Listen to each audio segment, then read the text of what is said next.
3 claps for the Holy Trinity. Am I right, guys? Am I right, gamers? That's from Doctor Who, I think. Anyway, What? the four rhythm of 4 is a Doctor Who thing. No, I was doing oh God, what's the one wedding line dance? Everybody clap your hands. Everybody clap Except your hands. I paused in the middle. You did Yeah. clap. Yeah, okay. Because I did the math in my head real quick, and I'm like, that was 4 claps. I thought you were just Anyway. trying to, like, make it proggy or something. Jamie, cut this out. Okay. Jamie, pull that shit down. Jamie, throw that shit back. Jamie, how low can you go? Okay. Okay. Whenever Okay. you're ready, Jade. Whenever you're ready. Wait, me? Jade. Jade. Oh, wait, have the whenever Yeah, you're surprise, ready, Nina. bitch. got We the talked a biggest lot about ghoul. who was hosting. I was confused. Biggest ghoul of No, all, that's fair. the Joker. That's true. You've got the holy grail of ghoul. I'm The really holy excited for that. Okay. Ghoul? No, that's not. No. That's the different word. Nope. Different word. Not using it. Nope. Jamie, cut that. Hello, everybody, and welcome to Gabbing the Ghouls, the segment where we talk about movies we've seen between podcast recordings. I know there is a lot of ghouls to cover, so let's get right into it. Who wants to go first? I do. Yay. Let's go. Now, in previous episodes recently, I've had a lot of ghouls. I've had like anywhere between 10 to 27 ghouls exactly per episode. This time, though, I only have 3. And one of them is the movie that we watched for today, so I won't talk about it in this section. So, the first movie I'm going to talk about is the one that my fellow hosts are least excited for.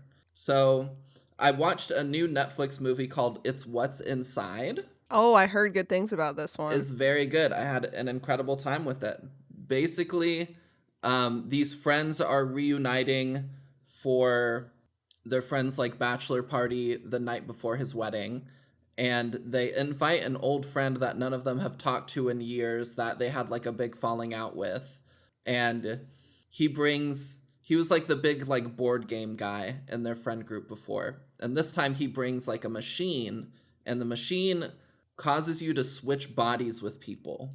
And so then they play a game of basically like Mafia or Werewolf, where you switch bodies with people and then you try to guess over the next hour or so who's in whose body.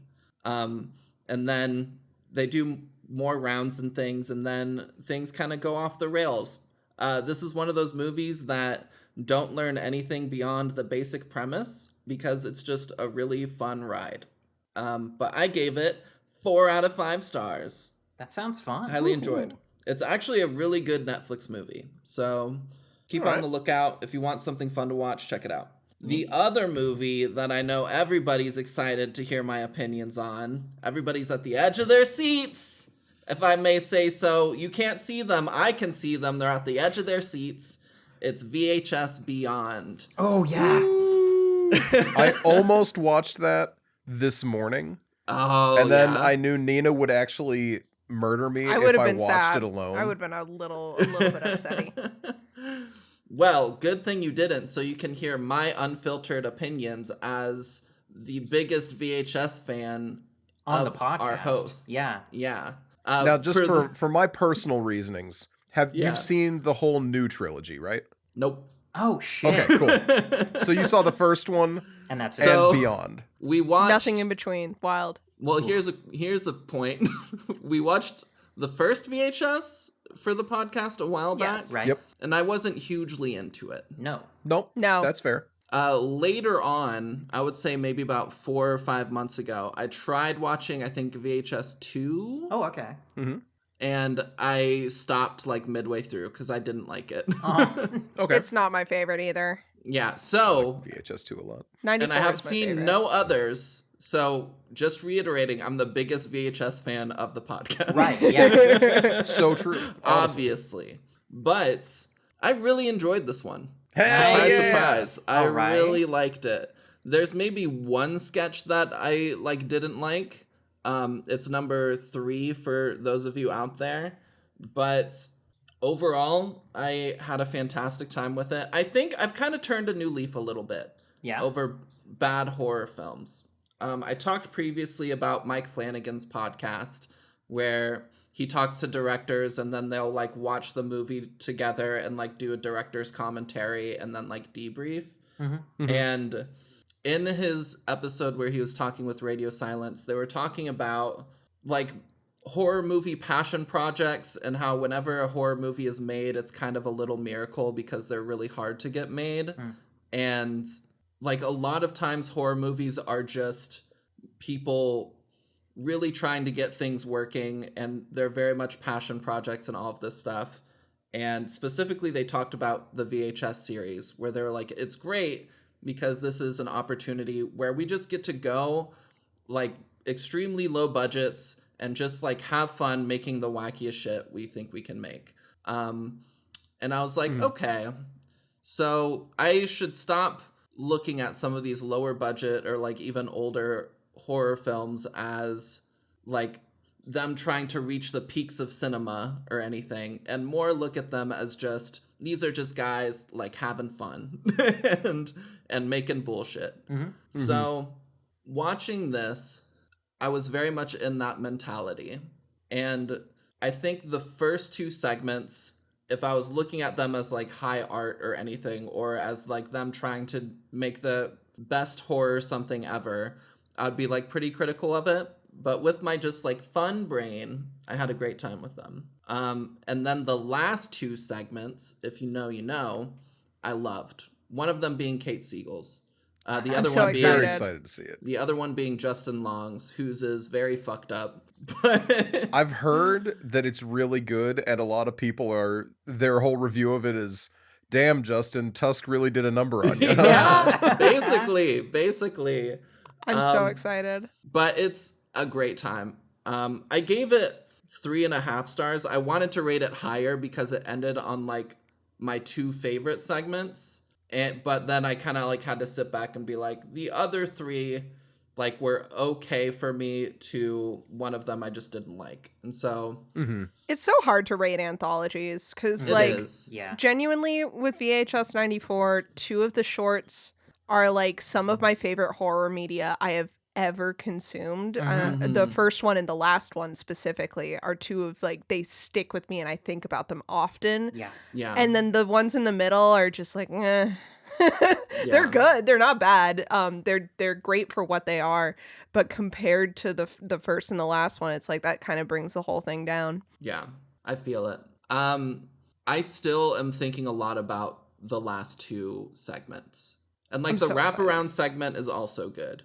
That's nice. And it 'cause ends that's I like like it a when the strong framing point, device I is think. nice. That's the best But- part about 94 is I think it's had the best wraparound of the franchise so I watched far, the and I'm kill excited count. to see Beyond and Yeah. see how that one measures up. I'm Yeah, I watched excited the for you all 94 to kill watch count it so now. we can talk about it a little bit. Yeah, Hell yeah. But that's it. can I- That's all I got. Can I go next? sure. Because I have a jumping off point with Radio Silence. Shocking. I Watched Abigail again. I watched half of Abigail again. I watched half of Abigail with the director's commentary on before I realized that I had put Abigail on as a background thing and then put the director's commentary on for fun. And then I realized I was paying too much attention and not getting done what I needed to get done, so I stopped it. But when we talk, That's real. I will watch it with the full director's commentary if we ever do it on the pod. Obviously for myself, but I'll elaborate on it when we do it for the podcast. There were some really fun points that kind of solidified for me how much I love the movie, because they were talking about how they cut certain things or pace certain things specifically to focus on the characters, and how there was a different cut that would have made things too focused on the plot, so they changed it to have more little character moments, because at the end of the day the movie is about these characters, which I had felt, but it's really nice to hear that things you resonated with a movie are like intentional on the director's part. And the other thing that they mentioned was there's a big statue in Abigail, of Abigail and her dad's wearing this big ass top hat, and the radio silence referred to it casually multiple times as the Jamiroquai statue. They didn't preface it or anything. They're like, oh man, and that statue, the Jamiroquai statue, was like 12 feet tall. And I was like, hold on a second, let's take it back. But very fun. I can't wait to watch the rest of it when I have more time. Yeah, Jade? Is this just something that you're doing, or did they pronounce it Jamiroquai like it's a French word or something? Is that not how, that's how they said it. It's Jamiroquai. I've only ever is heard it not? Jamiroquai. Yeah, that's I've all only I've ever heard of Jamiroquai. That's weird. Is this a... It could be Jackson was wrong because he's the only other person I've heard say No, it. I've heard plenty of other people say it.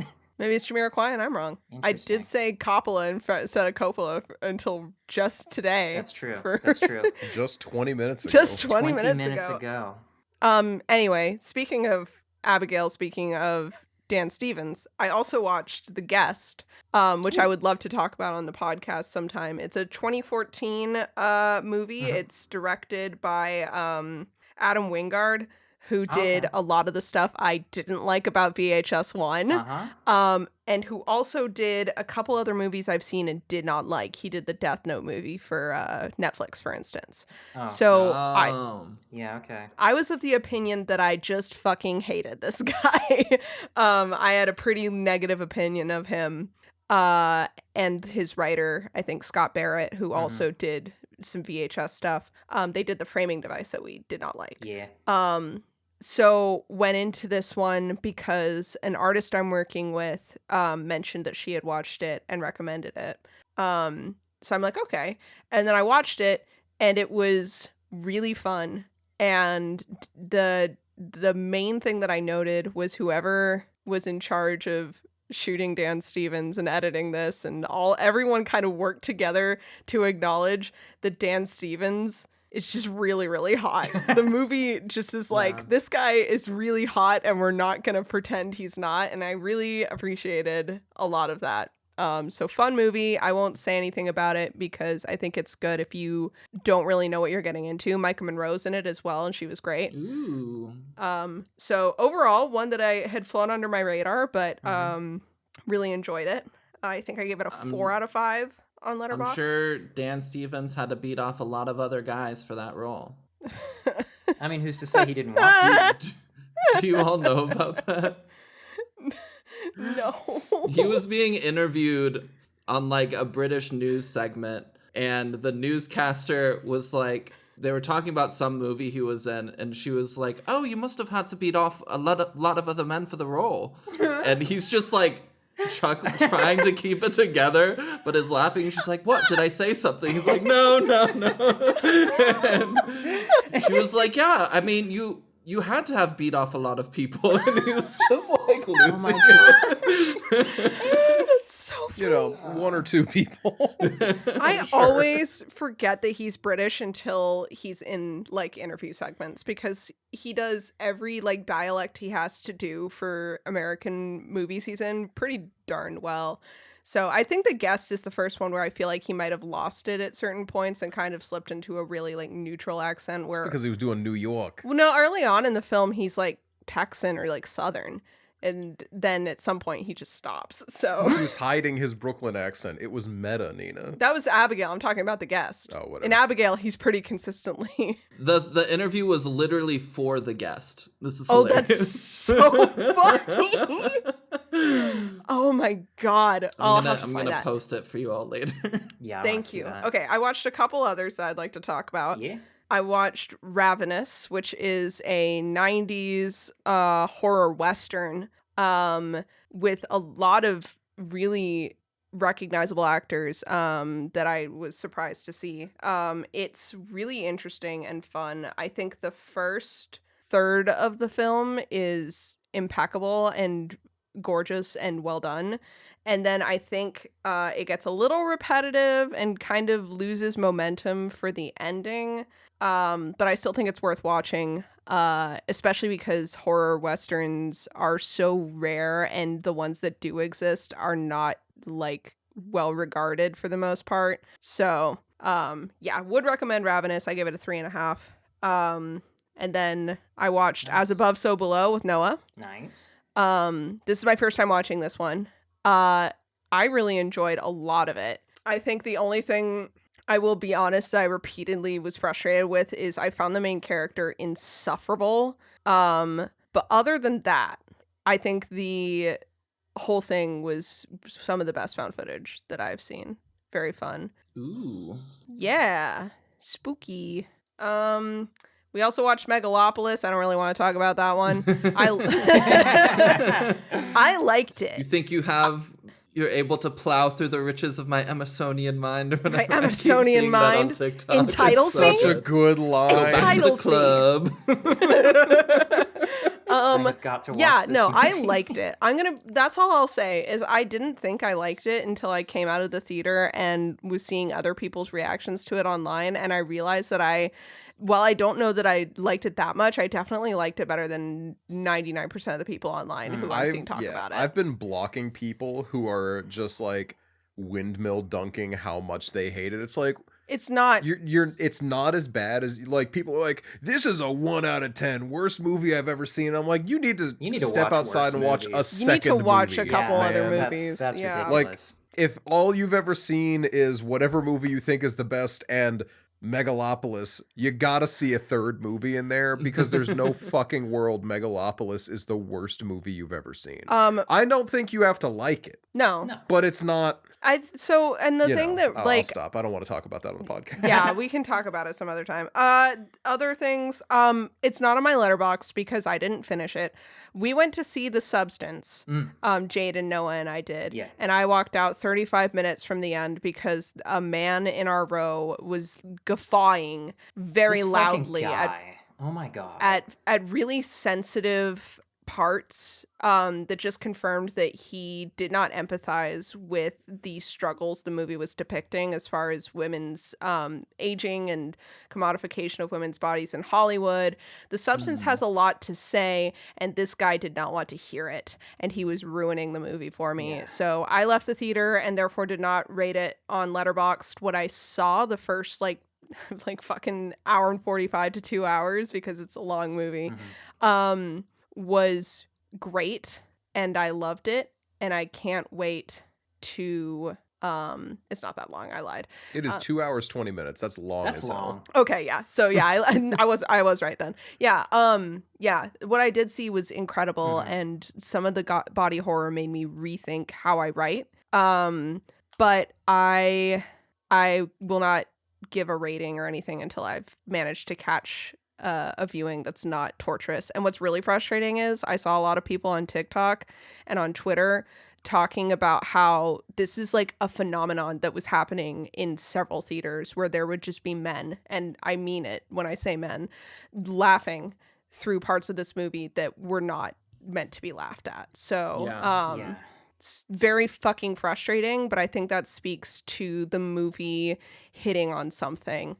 Yeah, So, doing its not thing perfect, a little bit really too good. well in certain ways, right? Like I could say that for sure. There- I think we need a law that you're allowed to punch obnoxious people in a movie theater. The once only a reason year. I movie theaters didn't are was because designated PvP zones. Yeah. I wasn't sure if people would be on my side or I would have started a fight. I figured it was I wanted better to tell for him to everyone shut that I up. just left. We all need to grow a backbone. I think between the three of us, if all three of us go at a guy, then anyway, 3v1, that it would have been fine. You got the odds. Oh, a 3v2. the He last had somebody thing- with him, but yeah. The last thing I will review is Texas Chainsaw. We saw it in theaters for the 50th anniversary. It's obviously the first and only time I've seen it in theaters. Holy wow. fuck. Yeah. That was so overwhelming. It's so Having much. the kind of not being able to look away factor of being in a theater, and then the added bonus that one of our friends who was there with us had not seen it before and was reacting to everything for the first time. Oh, it was great. It was kind of magical. So I really had a great time with that. That movie is way faster than I remember it being. So yes, It just keeps good going. times. Like it never stops. It never stops. But yeah, that's pretty much that's it for me. I know that was a lot rapid fire, but it's nothing compared to someone here. Jade, you want to go next? I'll wrap this out. Yeah. Since we already started talking about the substance, I'm going to talk about that just for a minute. Also, speaking of overwhelming movies, right? Because this is a movie that knew the size of the screen that it was getting played on, and it used every inch of it. Oh my god. It was wild. It's so in your face how big it at so many looks. points. Like it's a big experience. I loved the soundtrack of it. Performance is all really good. The like I don't know, Brian Usna-esque aspects of it really well played without getting hokey at most points. There is a certain amount of like I'm gonna say Cronenberg core to the way that a lot of it is presented, which I really enjoyed. Mm-hmm. This is just generally speaking, very clearly a movie that took its lessons from all the right places, I think. There is a little bit toward the end, and I'm talking like the end, that I felt like maybe could have stood to be a little bit more afraid to get hokey rather than doing what it did, but I don't think that the way it did it was actually wrong. It just, if you're already misunderstanding things, then it's kind of only going to throw you further.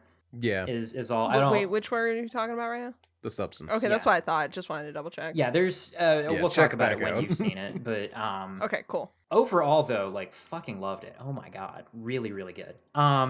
The big one that I have to talk about though, I've already mentioned it in the Discord. I saw the new Joker movie with some friends Friday night, and people are saying that this movie isn't good. That is People what are I'm saying hearing. that. I'm hearing a lot of that from people who liked the first one and from people who hated the first one. Yeah, Yeah. groups are both sides saying of the this aisle. movie is bad. People I respect greatly. So say this I movie also sucks balls. expect you to say that this movie is bad. So here's the thing. I am not going to try and defend several aspects of it, but I do think that everything it's doing that doesn't work is being done that way on purpose. And I'm not going to try and say that that makes it hit or anything, because like the fact that it's a musical is used effectively in one particular way by being ineffective in every other possible way, right? Like I kind of really wish that they... hold on. Did you not know that it was a musical? No, I Okay. knew it was a musical, but are you saying this is perhaps your favorite musical? Not remotely. My favorite musical is The Music Man, and there is no contest there. Mia is going to attack us for you saying that out loud. Mia already came, listener of ours, already came into TikTok comments on an unrelated video where I mentioned Noah making me watch The Music Man and started flaming The Music Man right then and there. So be prepared for... people hate The Music Man. That's interesting. Two people I know have come at me about Maybe this. if I was actually into musicals, I would watch more musicals and I would realize which ones are good and which ones aren't. But as it sits, I don't, broadly speaking, like musicals, so I'm not about to go do that. You're valid. I might not be, but that's okay.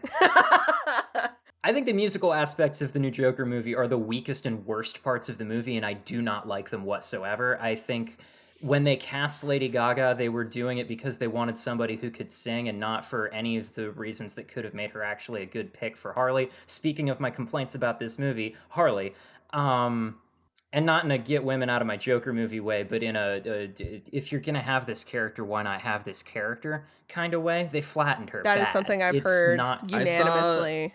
Somebody tweet, like, what's the director's name? Todd Phillips. Yeah, I think I saw somebody tweet and say Todd Phillips has never known how to write a actual female character. Why would he start now? Yeah, that sounds right. I'm not familiar with too much of the rest of his work. I don't know, I have gone through phases of feeling as though maybe I should, and other times just being like, well, like right now, just being like, nah, fuck him, I don't care. So, but here's the thing though. There are some like themes that roll through the first Joker that I think get continued through the second one in ways that I really enjoy. Like the way that him, like, you know, becoming the Joker, so to speak, is largely because of like other people seeing him and his image and his actions and just like rallying behind him for some unknowable reason that actually has nothing to do with him himself. That keeps going and gets kind of amplified through the second one, and I really like the way that gets done. It also portrays Arthur's like, you know, kind of slipping and tenuous grip on reality in, I think, a little bit of an effective way. And I really like the ending. I actually think the particular way that the ending goes is pretty good for the thing that it is doing. All this said, though, I've heard a large number of rather significant criticisms that are most definitely more valid than anything that I'm saying in its defense. Last thing to say about it, though, I really feel like because of the kind of reception that the first one got, any sequel made to it had to suck in a specific way. Yeah. Like, I feel like it needed to be a little bit of a bad follow-up for the sake of pissing off the people who liked the original for the wrong reasons, because that's a worthwhile thing to do in this kind of situation, I think. Okay. But I am extremely open to the idea that I am just playing like 5-dimensional mind chess on myself here, and the movie actually just sucks. I think that might be what's happening. It might be. It's likely to. Also, and I think this is the bigger thing, Joaquin Phoenix just does a really good job, and I think that's dazzling me a little bit to everything else. Yeah, that makes sense. I've heard people talk about they really liked the idea and the conception of the second movie putting the first movie and its fans on trial, so to speak. Yes. But they also talked about they did it really ineffectively. Yeah. And yeah, I would definitely follow that. Yeah. I've heard this director is really good at kind of like first movies, but then whenever he gets brought back for a sequel, it just turns out really bad. This is very common. Yeah. Some people kind aren't of good at opposite sequels. of James Cameron in a certain way. Now, he directed The Hangover. Oh. And The Hangover 2 and 3. A thing about Joker that I get to weigh in with as well. Yeah, I'm not ever watching any of this guy's other stuff. Just sorry. Y'all are familiar with the one reporter who said Denis Villeneuve, right? I think so, yeah. I think they said Dennis was what. All right, you ready? Classic Dennis. Welcome back. A new trailer is out for Joker Felizadu. Welcome back. Oh no. Joker Felizadu. A new trailer is out for Joker Felizadu. The trailer for Joker 2 was incredible. It looked great. Yeah, honestly, trailer, it's yeah. Unlike Speak No Evil, the Joker trailer actually was making me want to watch the movie more and more the more I saw it. Mm-hmm. Yeah. I'm not gonna I am standing by my Can ground. I give you a light spoiler on the movie that you can like extrapolate the movie in your mind from what you've seen in the trailer? Everything that you see in the trailer, every single scene that you see a clip of, every single one of those scenes goes on for long enough that you start to hate it. No way. And then the rest of the movie is happening in between as well.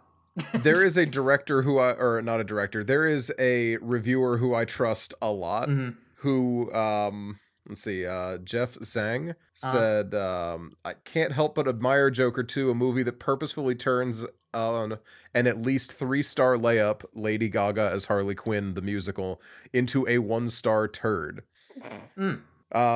Yeah, he said it was, oh no, I'm sorry, he didn't say it was, oh yeah, no, he says this was really boring.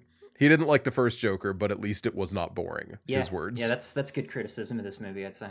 It's definitely a wasted layup is a really, really good way to put it, I think. Because like even in the middle of the movie, it's just like this could be so much better with like almost minimal alteration. It's just the minimal alteration being about 30% more Lady Gaga scream time. Give her something to do. I forgot she's in Muppets Most Wanted and Machete Kills. I have got to watch Machete Kills. It's important cinematic. Yeah. It's on Max. Like history. I've just got to get more into Robert Rodriguez, broadly speaking. I think I need to watch more of his shit. If you ever want to watch Alita Battle Angel, I haven't seen it, and I watched half of it over a guy's shoulder on a plane once. So I don't know anything about it, but the style of the animation on the one character doesn't feel right to me. It's like a it makes bad me texture, so angry. You know? Like I look at it and I'm just like, it makes me really angry. But I have heard, I've heard good things. Especially even from fans of the manga or anime it was adapted from. Damn. Unusual. Yeah. right? Okay. And Yeah. without Scarlett Noah's Johansson looking- even. All right. Noah, it's your turn. Noah, it is your turn. I counted. Okay. Counting the 33 short films I watched at Erie Horror Fest. Hot damn. I have seen 52 different things between last recording and now. Whoa. 52. It's You've watched and 52? In 14 Yep. days. now here's wait, the problem. This actually makes me remember another movie that I forgot to log that I didn't even realize was between recordings. It's Planet Terror, but you're probably going to talk about that. Yeah. So, speaking of Robert Rodriguez. We went to Erie Horror Fest. I had a very good time. I was there the entirety of the first day and watched most of their program that day. Cool. And event, I very good. unfortunately was only there for 2/3 of the second day. Fuck. I didn't catch any of the closing short films or the midnight Lisa Frankenstein. But that's We were okay. very sleepy, so It's a long I had couple stayed of out days. until 3 a.m. the night before watching Frankenstein Prisoner of Dracula. Worth it. Sure, but we're going to talk about other things. So firstly, this is going to be a return to a ghoul from last week because I want to make sure you know about it. It's called The Mutilator, and it is campy as fuck. And I think you'd really like it. Also known as Fall Break. People in the episode last week will remember me singing the Fall Break theme that is recurring through the entire episode or movie. I want you to watch this. When's this from? 84 Ooh. by Buddy Cooper. 1984, and it's called The Mutilator? Yep. Slasher, obviously. Jeez, let's see. There's this character named Mike in it who he's like, yeah, it is a slasher. And I wrote down that it's like he's doing Elvis getting scared at a spirit Halloween. Oh my god. He has only been in one movie, and it's this. I don't know if he's been on TV, but this is the only movie he ever starred in. Actor's name is Maury Lampley. That's him. He was in one movie ever. I think maybe Emma, in their this newfound killer's got love a of hook? schlock, Hot damn. might I don't know, Yeah. love. My brain's still rewiring. We're working on in it. the we'll get you newfound there. appreciation.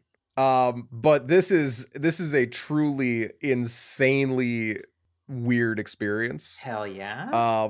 It's swinging both sides of the good and bad meter really hard. I think you would like Like it. in a Frank Hohenlotter Yeah. kind of way, or like I don't know what that means. you don't know about Frank Hohenlotter? Okay, so you don't Not know by about name. like Brain Damage or what's that other one? Basket Case. Oh. Frankenhooker. Yeah, I do. notably. I do. I just don't know the name. Oh, sure. My bad. Or like a Let's see, Yuzna kind so- of way, or like you got like a guy you can compare it to, or No, okay, I really don't. gotcha. Have you still haven't watched Slumber Party Massacre 2? Not yet. Damn. Slumber Party Massacre is actually a decent comp in the Surprisingly all sense right, of right? No, I mean to this in the sense of Okay. something that's swinging on both sides of the line. Oh, sure. Yeah. Except Slumber Party Massacre is a little better. Well, right, but it's very much got still. that like oh shit, why can't I think of the guy's name? Corman. It's still got that like we're trying to make a good movie. Oh, but yeah. Roger The Corman, is Corman- in charge here, so Yeah, the Corman Sheen, and by Sheen I mean sleaze. he needed We to love, spend we all do that not. extra Roger money on Corman. Kurosawa movies. His $10,000 a day habit. Buying Kurosawa movies So- and then burning the film in the alley. Yeah. Oh, that was the thing that Roger Alright, Corman so- did, though. Did you know about that? All his like shitty schlocky horror movies, he took all the money that he made off them because they were cheap as hell to make, and they would always turn a big profit. And he would buy the distribution rights for Kurosawa movies. It's a good It's how those Plan. movies came to America. So anyway, sorry. So, we talked about this off podcast. I'm gonna avoid covering almost anything from Erie Horror Fest Makes sense. because we decided we're gonna do a bonus episode about it. a lot of really cool stuff happened at Erie Horror Fest that we would love to share with you guys. And it's definitely, if we did it during Ghouls, we would be doing a disservice to the things that we saw Yeah. and a disservice to Scream. So we'll have that out for you. So I'm not gonna soon. talk about anything that happened there, but we will have a bonus episode soon recapping Erie Horror Fest and the 37 things I watched there. Jesus. It's just I so can't wait to many. listen to that bonus episode. He as sat someone who in wasn't one- there. in one dark room almost unmoving for almost 2 days. Yep. And had movies like Clockwork Orange thrown at him. Yep. That's literally exactly what happened. But instead, I'm going to say I watched the Hammer Horror Dracula from 1958. Hell yeah. I also watched this. I didn't talk about it, but What it was fun. What a good time. I liked it a lot. I gave it a 9-star. I don't know that it 9-star maybe Noah is deserves back. 9-star, but I think I would maintain that in years to come because it's just fun. It's like 80 minutes long, and Christopher Lee got paid like $700 to do this, and he's on screen for like 3 minutes. It's really And important it to note turned hundreds of millions of dollars in profits. two things that are really important to note about this movie are, first of all, this was a save the studio movie. This was like their last bid to like earn money from a movie as a studio. And it had Grand Moff Tarkin, what's his name? Peter Cushing. Peter Cushing as Van Helsing and Chris Lee as Dracula. And Christopher Lee also did a series of horror breakdown short episodes in the 90s. And the first one was about Dracula. And he talks about all these different people playing Dracula. And then when it gets to him, he's like, I played Dracula. It was pretty great. And then he shuts up for like 10 whole minutes while other people talk about him playing Dracula. It was very funny. Yeah. But it was great. It was I think super underrated. I never hear about this one, but as far as Dracula movies go that I have seen, it's up there. Let's see. You watched another Dracula. I watched another Dracula. You watched 2 other Draculas. I watched a few Draculas these last 2 weeks. I watched Bram Stoker's Dracula. Hell yeah. Which that movie is so interesting Speaking of because it Coppola. is simultaneously one of the truest Dracula adaptations that's out there, while also wildly missing the mark about what Dracula was. It's Yeah. pretty great, actually. It makes a few very specific changes to the narrative, and those changes completely shift what the metaphor of Dracula would be about. So they're subtle changes. The scenes happen pretty much as they do in the book, but the energy is different in such a way that it completely shifts character motivations and changes the story in that way. So it's really interesting, for better or for worse. Mm-hmm. No, I had a ball with it. Everything you've ever heard about the design of the movie and how it looks is true.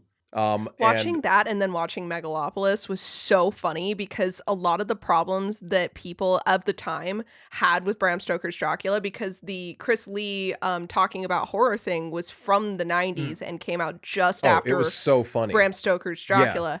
And Christopher Lee and the other experts they have on this little like breakdown of horror thing mention it.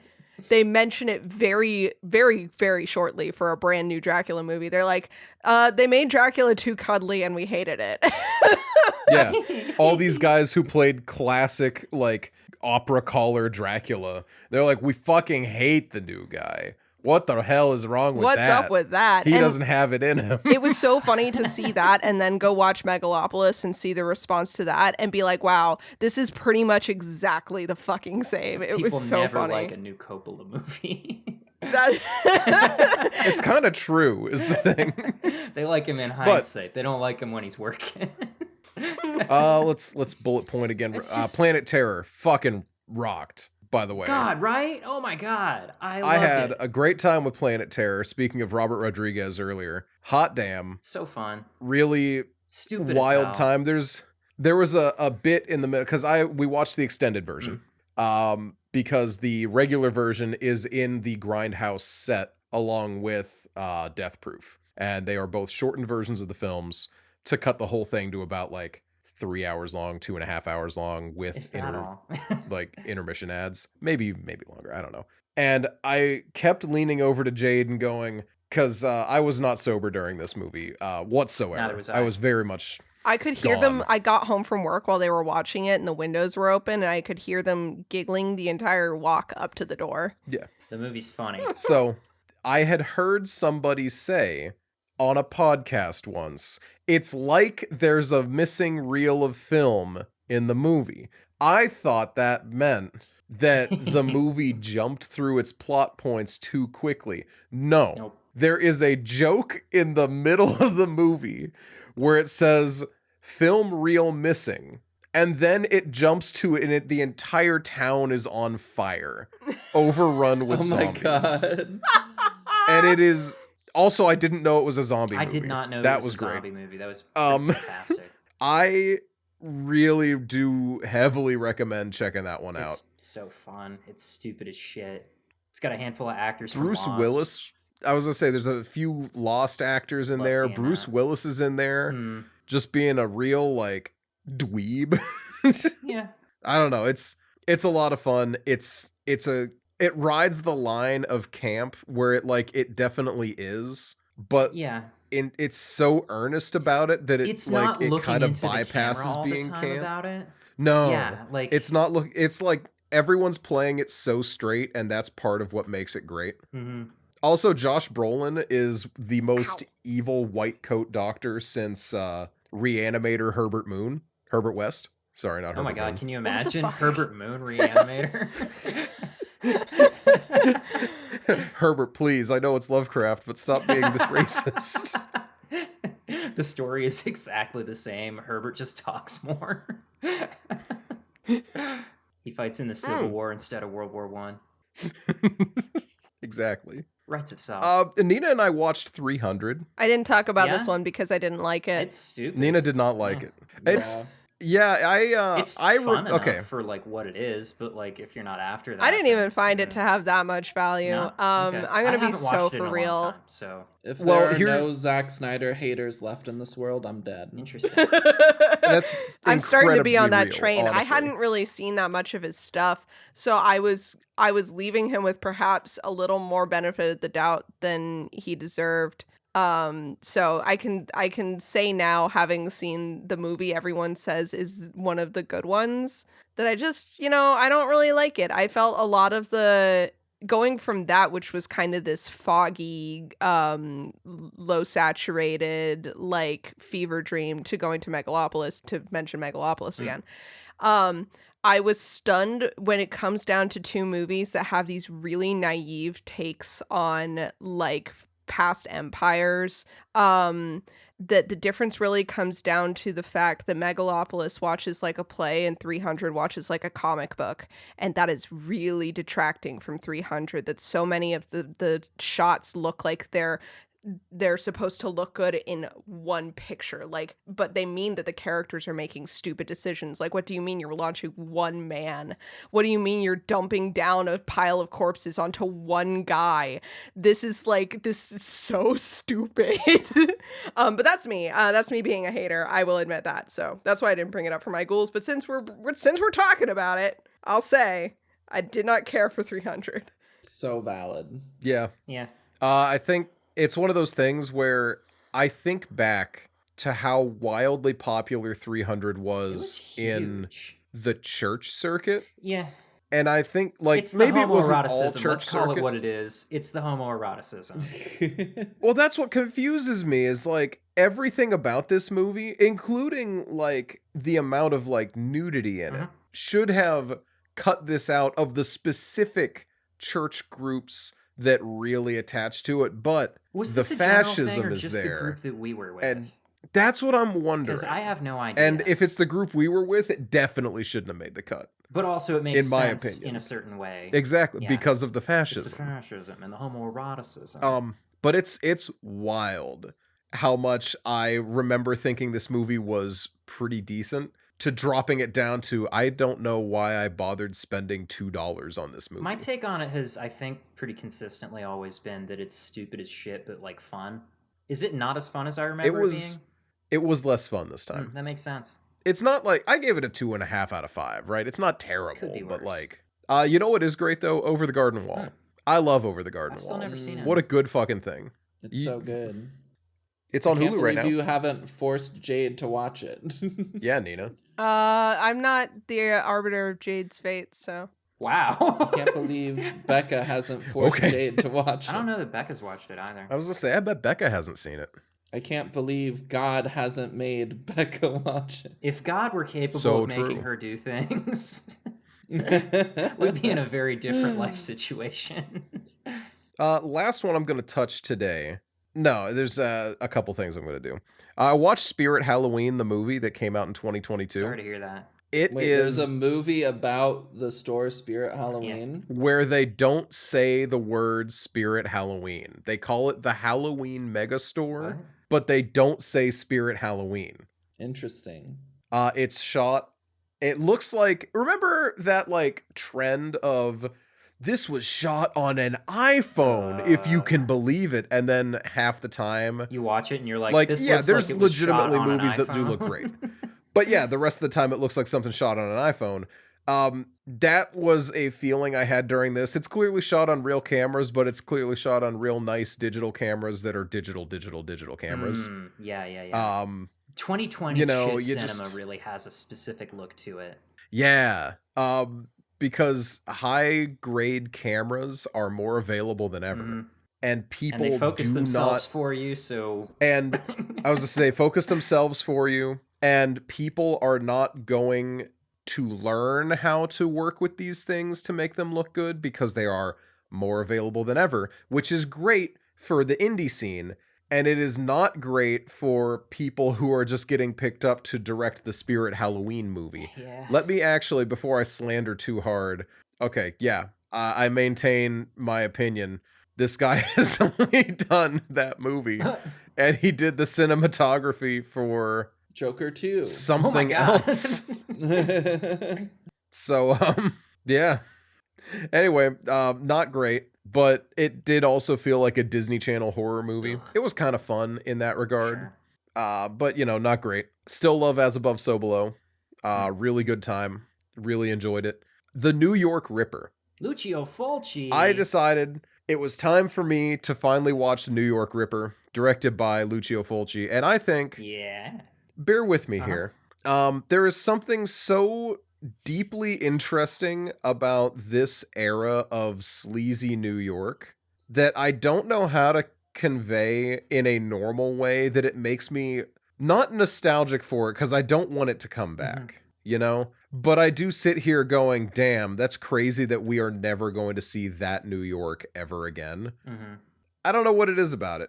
But I was talking about it with my friend Rob, and Rob says he lives in fear that he is never going to see a better film than The New York Ripper, specifically in the exploitation sense, because it is a sleazy exploitation film, but it rides this line of doing it in a way that manages to avoid being comedically bad.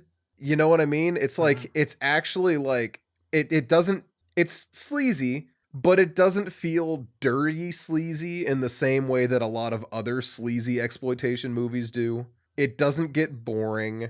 It doesn't turn into a we are clearly just here for the nudity fest. Because it's a Fulci movie. You're there for the blood.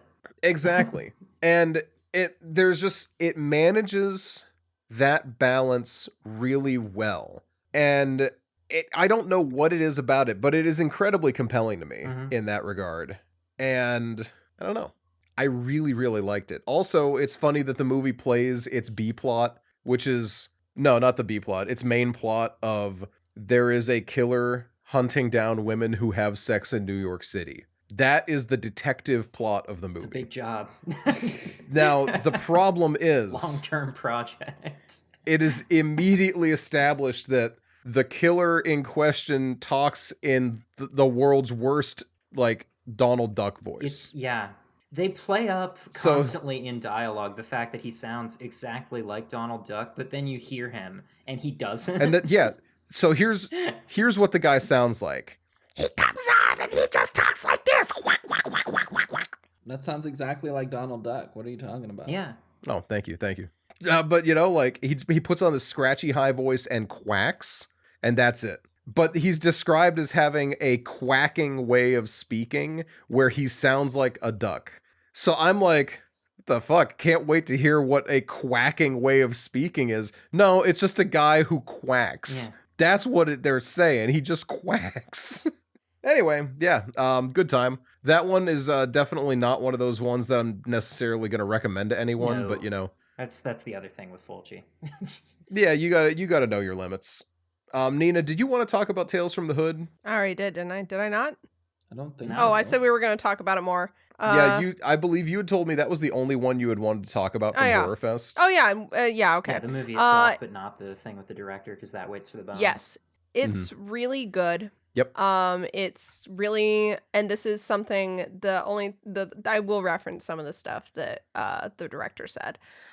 It's really on the nose, which it is on purpose. It comes on really strong to kind of make sure there are no misgivings about what the movie will be about, which is about issues, which initially it's issues facing Black Americans in the 90s, because this is a 95 movie.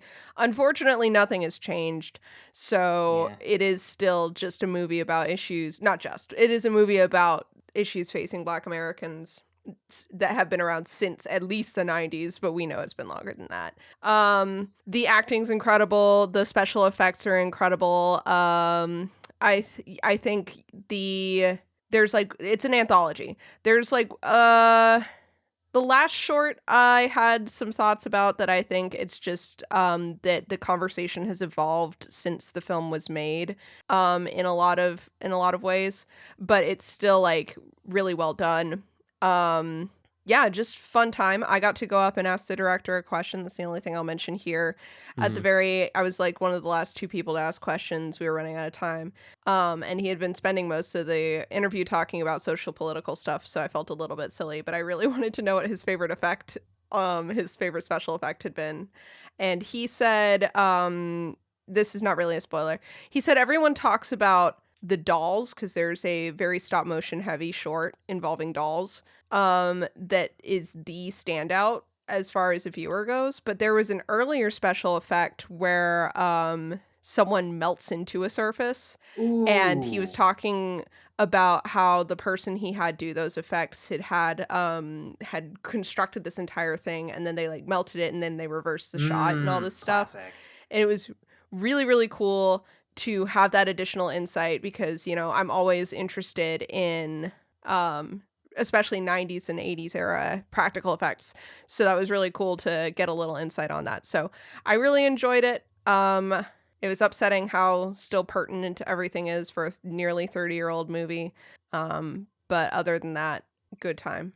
Yeah, there's a dude in the one section, the segment KKK Comeuppance, and he's a character named Duke Metger, who clearly is based at least tangentially on David Duke, right?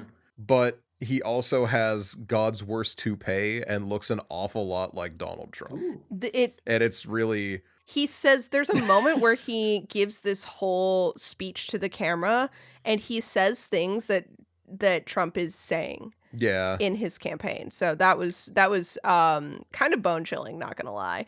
But yeah, I would highly recommend it. It's a cult classic for a reason.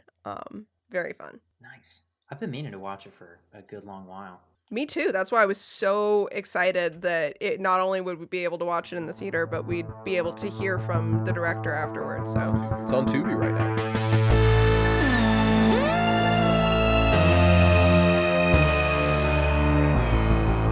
Welcome back, everyone, to Casual Obsession, the horror movie podcast, where we talk about horror movies. I am one of your hosts, Nina. I am one of your hosts, Noah. Are we not doing the pronoun thing anymore? Pronouns. Yeah, where are the pronouns? My pronouns. We're liberal leftists. I lost my chance, and now I don't have any. You gotta anymore. have pronouns. Yeah, Australian voice. Nina, what's your pronies? My pronies. Wow. I hate that. I hate that so much. Oh, no. Cancel Noah. Cancel Noah. Wow. Bad you jokes. steal 1 2-year-old joke on Twitter and suddenly you're canceled. Okay. My name's Nina. My pronouns are they, them. Hello, I'm Noah. He, they. And I am Jade. They, she. And I'm Emma. They, them, but really kind of any. Cool. Today we are talking about the movie Scream from 1996, the year I was born. Hell. Ouch. Yeah, bad year. Bad, terrible year for everything except for Scream. Yeah. Scream is one of those classic slashers. It's a satire on the genre that has inadvertently become a classic in of itself, and still until recently, when the franchise died for real, was still providing biting commentaries on the genre as it evolved. So this is the blueprint, though. So we'll get it features the typical kind of plot. There's a masked killer killing teens, and we'll get into the rest during the spoiler review. Yeah. Yep. Good recap. Good recap. Thank you. Oh, sorry, that you're trying to subtly hint that it's my turn, but you didn't loudly say. Noah, what is the critical reception for this movie? Sorry, y'all. I was looking to see if I could make a joke about nothing good coming out in 1996, but there's a lot of really good. What he ended up doing was just starting to click on a bunch of movies that came out in 96 and marking them as watched on Letterboxd. Well, sometimes, What was the critical reception for Scream, Noah? We got 7.4 out of 10 for IMDb, Rotten Tomatoes with 81%, 66% on Metacritic. Okay. Actually, wait, there was one I really wanted to read from Metacritic specifically. Let me find this again real quick. All right. Because it was goofy as anything. Yup. Let's see. Michael Atkinson for Mr. Showbiz, which when you try to redirect to mrshowbiz.go.com, it directs you to Disney.com. So who knows what happened there? Oh, but I thought you were about to say mrshowbiz.gov, and I was just gonna be like, what the fuck? Right? Nah. So this guy, Michael Atkinson, says just another basket case with a blade, which I just feel like how can you miss the point of a movie that you can bad? Sum down anything. There's an awful like lot that. of slashers that you could. That would be, say you know this, what? And that's what I Ebert would was say that saying would be early on in the. That would be a times of really slashers, but like I think that would be a really good and funny review of Malignant. Unfortunately, it's not. So well, yeah, because it's a basket really case funny. reference then, because that's funny. See, Frank thank you. Hennemeyer, etc. Exactly. It's really funny you mentioned Roger Ebert. 3 or 4 out of 5 on Letterboxd, by the way. Really funny that you mentioned Roger Ebert because we got an Ebert's Own today. Oh, that's right. Of course we did. This is the Ebert years. Roger Ebert. Hell yeah. So, firstly, I forgot how this man wrote. Because I've gotten very used to like Brian Tallarico's writing style. Sure. And a lot of the other like contributors on the site are much more dialed into a certain comparable brand of writing. Right. Ebert just kind of yapped. Mm-hmm. And so I had to clean that up a lot. But here we are. I am so Wes curious Craven's... how he feels about this one. Sorry to cut you off as you start saying that. If only someone was about to tell you. No, that is the funniest I wanted to possible say this thing. before we started hearing his opinion. I'm really curious because he's so well known for hating slashers normally, but then every now and then picking one and like really liking it for some weird reason. Right? All right. So I'm not going to say his... I can't wait to hear how Robert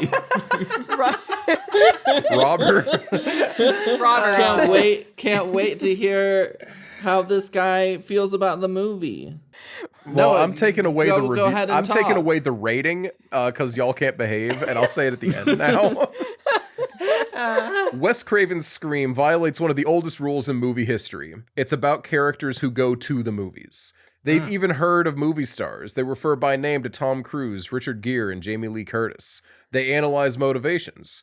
True, they went to the movies in The Last Picture Show, and the heroes and clerks worked at a video store, but those movies were about the act of going to the movies. Scream is about knowledge of the movies. The characters in Screams are in a horror film, and because they have seen so many horror films, they know what to do and what not to do. In a way, this movie was inevitable. A lot of modern film criticism involves deconstruction of movie plots. And here is where Ebert has an aside to the audience that he assumes is really stupid. Where he's like, deconstruction is an academic word. It means saying what everyone knows about the movies in words no one can understand. Scream is self-deconstructing. It's like one of those cans that heats its own soup. What the fuck, Roger? What are you talking about? I love him. It just reminds me I'm of... so mad that he's dead. And that means... That means talking down to people. Oh my god. I love that so much. Scream is not about the plot, it's about itself. In other words, it's about characters who know they are in a plot. These characters read Fangoria magazine, they even use movie-style dialogue. I was attacked and nearly filleted last night. The heroine has been rejecting her boyfriend's advances, and just as well, as another character points out, virgins are never victims in horror films. What did I think about this movie? As a film critic, I liked it. I liked the in-jokes and the self-aware characters. At the same time, I was aware of the incredible level of gore in the film. It is really violent. Is the violence... Oh my god. Is the violence diffused by the ironic way the film uses it and comments on it? For me, it was. For some viewers, it will not be, and they will be horrified. Which category do you fall in? Here's an easy test. When I mentioned Fangoria, did you know what I was talking about? I have a stack of Fangoria magazines Viva rotting on a Fangoria, shelf. Obviously. Roger's really out here like, oh, you think you like horror movies? Name 5. Literally. He gives it a 3 out of 4. Okay. That makes sense. yeah. There's some people in the comments section of this article talking about how they really find it a little bit of a bummer that he constantly harps on about violence in movies. Yeah. Because he talks about how this is like crazy, over the top violent.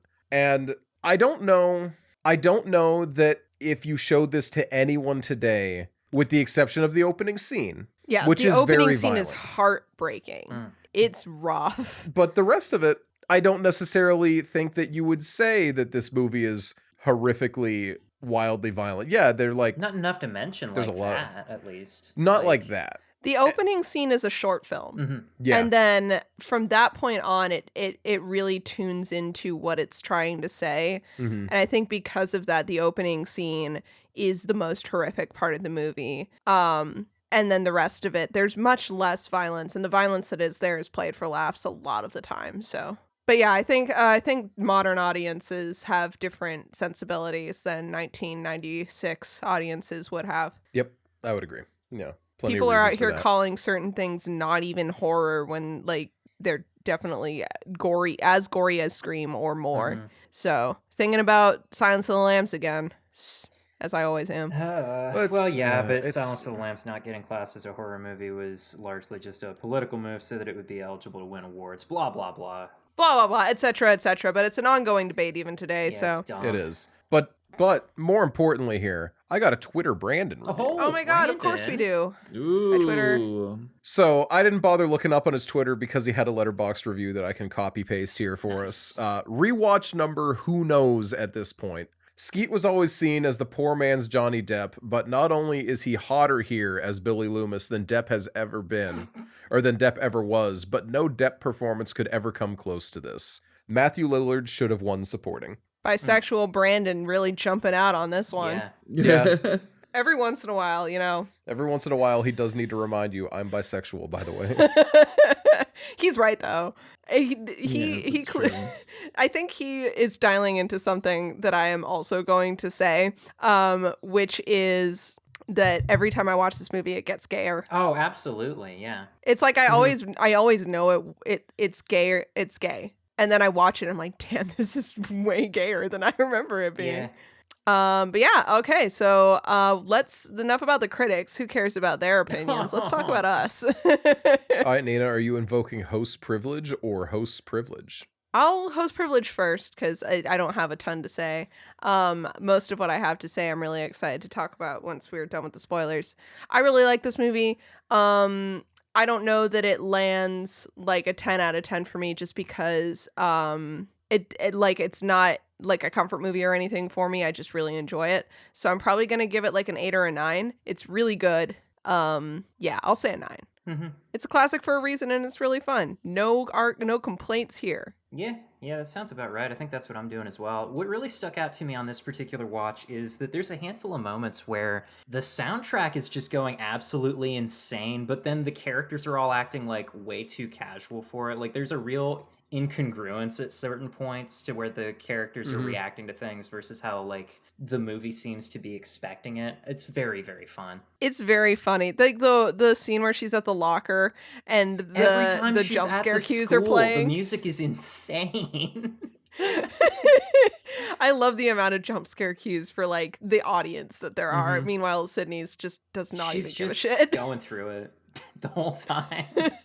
Yeah, but like, I It's don't know, great. there's just so much like understated humor that like I catch a new joke every time I watch it. I love when that happens, you know? It's like Coen Brothers shit. Oh, absolutely. Yeah. Oh, liver. God, it's a joke. Yeah, well, and That was brilliant. we may as well say it early rather than say it every time we talk about him. A lot of Matthew Lillard's lines were improvised. This wasn't one of those like only loosely scripted movies, but from what I have heard, Wes Craven was very much in a, well, I don't know, I've already gotten my flowers, I don't really give a fuck. Why don't we just ask the teenagers how we should be saying these lines, because they're the teenagers. And it works he really just well puts with a ton of the trust in actors. delivery. Yeah, like The delivery and the facial expressions from the teens.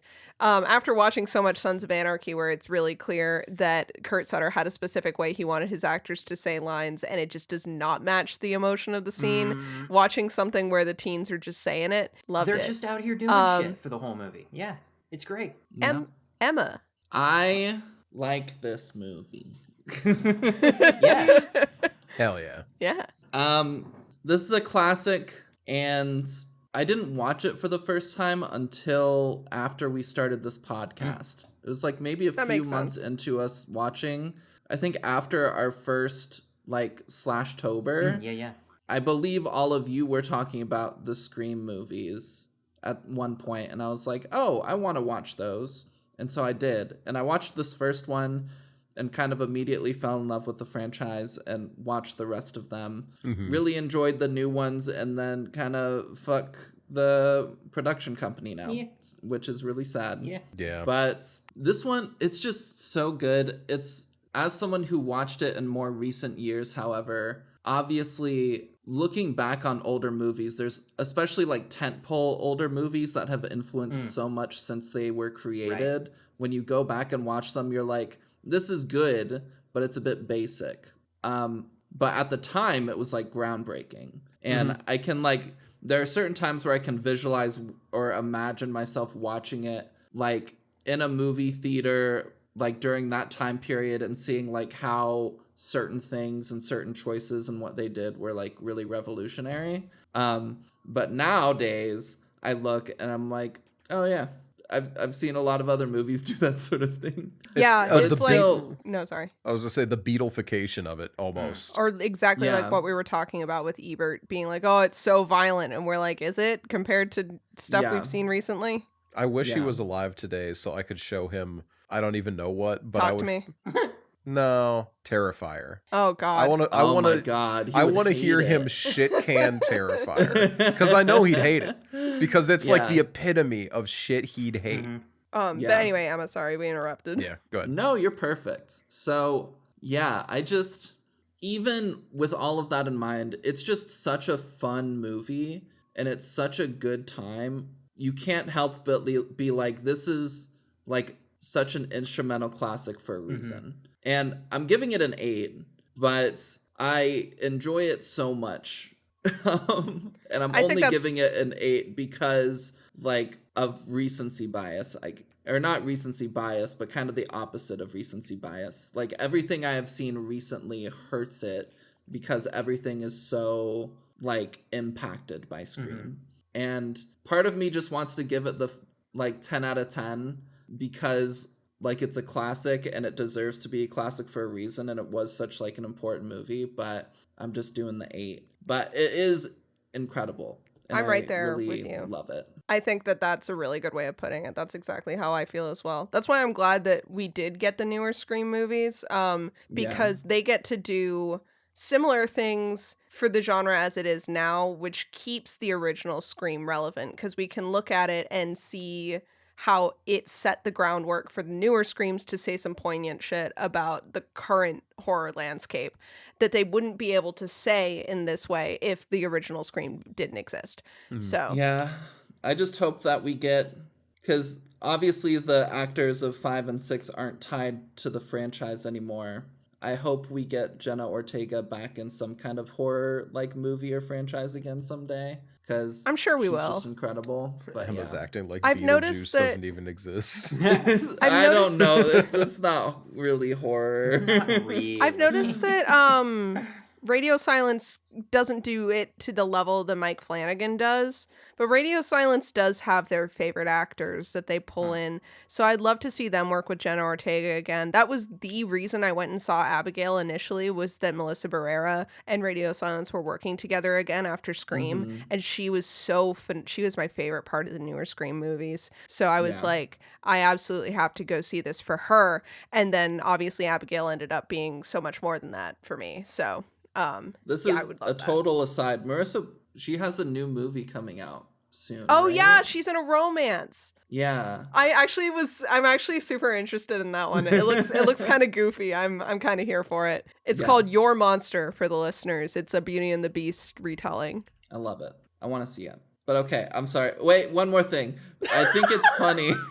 So before I watched Scream, like obviously you kind of absorb things through osmosis and just culture. And so I'd learned a lot about Scream, and I'd seen the first Scary Movie, which heavily parodies Scream, before I saw the original Scream, like long before. And I just think that's funny. Fun fact, Scary Movie was the original title for Scream.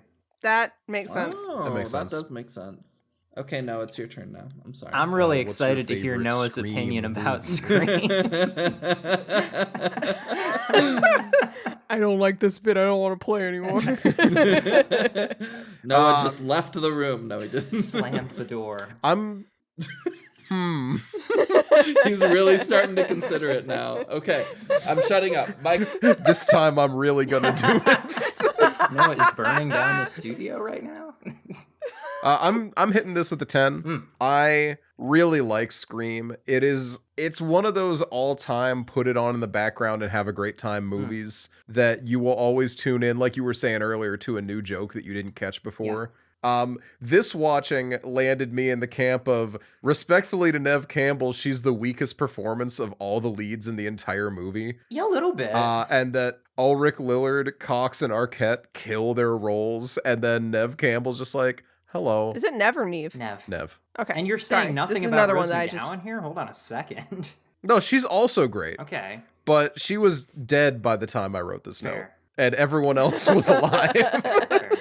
But no, like, everyone in this movie does their job fantastically. But at the end of the day, I sit here, I'm like, Nev feels phoned in at the end of the movie compared to Lillard and Ulrich going balls to the wall. Yeah, we're crazy killers. Isn't it fucked up that society could make crazy people like us? And I'm just sitting there like, damn, this rocks. And then Sydney's in the corner like, I'm tired of being Why? in a horror movie. Honestly, I'm sick of being here. I think think it's on that purpose, this right? is, it's interesting yeah. that you wrote it at this point, because the moment that she gets one up on the boys and she and Gail are kind of tearing shit up, I would change my opinion on that. Oh, yeah, because no, she's this so, happened yeah, she's so good and fun. Yeah, at the right end there. before they lost the gun and Sydney is when I wrote this note. When they were stabbing each other in the kitchen, and I'm like, this rocks. Why is Sydney just here? But yeah, I really like this one. Yeah, everybody does such a great job. All-timer Matthew Lillard line is, do you think now that she thinks that he tried to kill her that I have a chance? No, you don't. I love Like, he's Lillard. literally the roll-eyed tongue out emoji. Yeah. And then, no. He's so good. It's the reason he I'm got so cast. sad because I think it was maybe for 5 or 6 or maybe even 7. They were talking to Matthew Lillard about bringing him back as like the villain. He teased, I think, being in 6, which Yeah. I think was always meant as a little bit of just a joke, but still, It didn't work out. I wish that And it it's had sad. been real. Yeah, for real. That would be great. Okay, well, content warnings? Content Yeah. warnings? Content warnings? Yeah. So Things we we've didn't talk already about? mentioned a pretty brutal intro, which involves home invasion, stalking elements, and a frankly brutal murder. And But a horror movie quiz. and a horror movie quiz by a pretentious jackass, no less. Yeah. And is also hilariously one that Emma would have failed at the beginning of this podcast and been so angry about, justifiably. Absolutely. I think I would have argued. And been like, when you say Friday the 13th, it is indicative of a series of movies under that title. And Jason is the killer in those movies. If you wanted to singularly talk about the first one, you should have specified. Well, but then he'd probably... in 10 of the movies. Well, but then after that, he'd probably be like, well, but that sequence of events was entirely kicked off by Pamela's actions. So in another way... Yeah. Ah, you fool. You forgot about Roy Donk in the 5th movie. He's got the freak lips. He can Spoiler play the whole alert, scene all Emma. night long. Dang it. Billy and Stu are proofably guys who would be like, nah, fuck it, and just kill you anyway, though. So Absolutely. Yeah. love them. But yeah, there's stalking, mention of sexual assault, innocent man in prison. Yeah. I We've didn't write anything down on this one, so my bad. Yeah, I don't... It's pretty straightforward. It's a pretty frankly. straightforward Slasher slasher. shit. I think there's maybe a little bit of I don't know how correct this is. I watched it yesterday. I think the coercion between Billy and Sydney is the most uncomfortable part of the movie for me. Yeah. I really don't like it. And then I think there's a decent just general amount of like slut shaming and sexism that is There's a little of repeated that, ad nauseum through the film. Nina doesn't know that virgins are the only people that survive horror movies. I'm not so even talking about whores that. I'm talking obviously about have the to comments die. on Sid's mom. Oh yeah, no, that's all pretty. Yeah. I think It's a there were- complex situation. At the beginning, the high school friend group was talking about like, oh, the killer has to be a guy, right? Right, that Or too. am I thinking of a different movie? Yeah, Yeah, and that then is this one. Billy and Stu get so offended that They're like, women are too weak. They couldn't. Yeah, which is, it is supposed to, they literally opening scene of the movie talked about how one of the first slasher killers was a woman, and then they immediately jump into that conversation with their friends. So it is a meta commentary level, but still, it is something to behold. I think that's pretty much all I got though. Mm-hmm. With the content warnings out of the way, I believe we have one more item on our docket. Emma, that's a really funny face you're making. How scary was this movie? In today's standards, it's not really scary at all. It's like pretty tame. It comes across almost But- primarily as a comedy at this point. It does. The opening scene is still, it reminds me of Halloween Kills, where that opening sequence is just like kind of gut wrenching. The parts where Casey's parents are interacting with her or missing out on interacting with her as she is actively dying are kind of like, ow. Yeah. Fuck you. But I think maybe I'm learning that I have a soft spot as far as horror goes for parents watching their kids die as a thing. So maybe that's me, but I found both of those opening sequences to be really rough. Other than that, yeah, not scary at all. Yeah. So what's the rating? 0? Like a 1, I guess. Okay. Cool. With that in mind, let's get into the actual plot of this movie. Because believe it or not, for being a pretty straightforward slasher, I was talking to Noah before the podcast. There's an episode of Over the Garden Wall where they're at a school and the headmistress will go off on these tangents and wander to the window. And she's like, and with the evaluation for the school and that awful wild gorilla on the loose.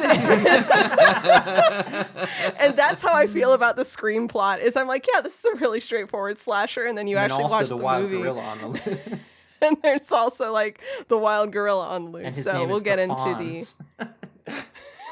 Hey. Anyway. In this, I'm going off the Wikipedia again, just because, like I said, there are tangents I would completely miss if I wasn't reading a synopsis. So here we go. In the small town of Woodsboro, California, high school student Casey Becker is home alone when she receives a phone call from an unknown person. They discuss horror films until the caller turns sadistic, threatening her life and revealing that her boyfriend Steve is tied up on her patio. The caller demands she answers questions about horror films to save his life, but Casey gives an incorrect answer about Friday the 13th, resulting in Steve's death. While attempting to flee, Casey is stabbed to death by someone wearing a quote-unquote Ghostface costume. It's important to note that Ghostface was not the name for the costume until Scream had come out. Her disemboweled corpse is found hanged from a tree by her parents. That's a poor. This is my writer brain coming in. That's poor syntax on that. It's really terrible. Also, I like how it specifies Ghostface wasn't the name of the costume, but they don't say that it's the Father Death costume, which I believe is what it's actually called. Well, because Don't Fear the Reaper plays it one a moody remix, or like cover of Don't Fear the Reaper plays at one point, which I always forget. But yes, important. The news media descend on the town as a police investigation begins. Teenager Sydney Prescott struggles with the impending first anniversary of the sexual assault and murder of her mother, Maureen, by Cotton Weary. The trauma has made her unable to consummate her relationship with her boyfriend. Hey, whoever wrote this Wikipedia article, do you want to stop? The trauma has made her unable to consummate her relationship with her boyfriend, Billy Loomis. As her father, Neil, is traveling for work, Sydney waits at home alone for her best friend, Tatum Riley. Sydney receives a call taunting her about Maureen's death and is attacked by Ghostface, who disappears just before Billy climbs through her window. Sydney immediately grows suspicious when Billy drops his cell phone, and he is arrested by Deputy Sheriff Dewey Riley, Tatum's brother. At a police station, Sydney is confronted by the investigative journalist Gail Weathers, who wrote a book claiming that Sydney's mother had multiple extramarital affairs, including one with Cotton, who Gail believes was falsely accused of Maureen's murder. Sydney stays at Tatum's home, but receives another taunting call from the killer. The calls are traced to Neil's phone, but the police are unable to locate him. Following his release, Billy encounters Sydney at school and further upsets her by comparing his absent mother to Maureen's death. After suspending classes in the wake of the murders, the principal is murdered in his office. To celebrate the school's closure, wow, this article is really hitting all the greats, like one after another. That's fine.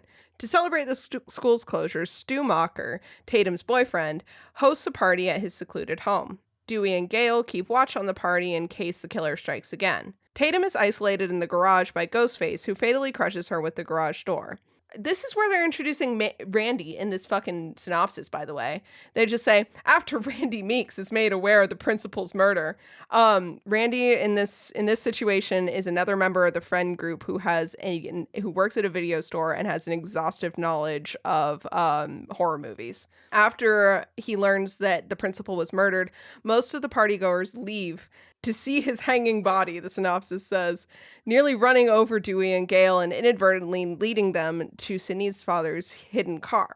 Billy arrives at the house to reconcile with Sydney, and they finally have sex. Afterward, they are suddenly attacked by Ghostface, and Billy is stabbed. Sydney evades Ghostface, who kills Gail's cameraman, Kenny, and stabs Dewey. Gail, attempting to flee in her van, crashes and is knocked unconscious.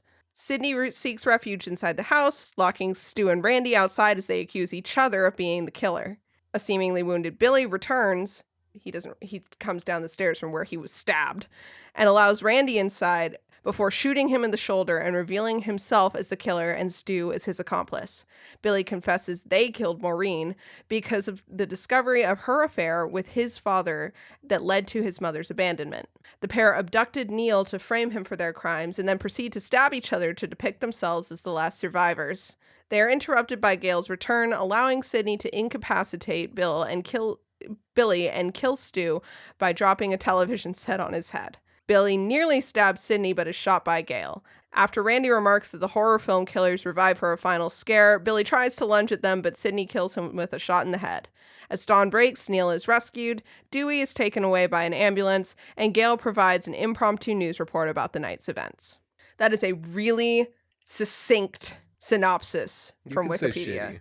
I don't think it's shitty. It just it does not it does not communicate the tone of certain moments. It just very blatantly states events, which is just fine because I'm going to assume that most of you listening to the podcast have seen Scream, and if not, go watch it now and then come back. Yeah, honestly, I'm not gonna say how on earth have you not seen Scream, but like I feel like Scream is one of those ones where people feel like they don't have to watch it because it's such like a it's a satire, so it's like it's not doing anything particularly new apart from being a satire. Except So that it's it, like, like, oh kind of yeah, sort of is, though. oh, it definitely is when you watch it, but I think the pop culture discussion of it doesn't necessarily hit on that as much. Well, I mean, and now that we're into the discussion area, I think I can The say spoiler this stuff zone, now as it too. were. I think this movie also suffers from being talked about overly pretentiously. Because Mhm. even my last review I put for this on Letterboxd is talking about how this is a great send up of slashers, blah blah. And it's like, shut the fuck up, dweeb. Don't be such a Yeah, fucking nerd. nerd.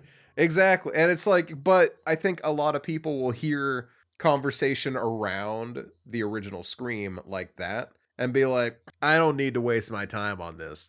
This shit not for me.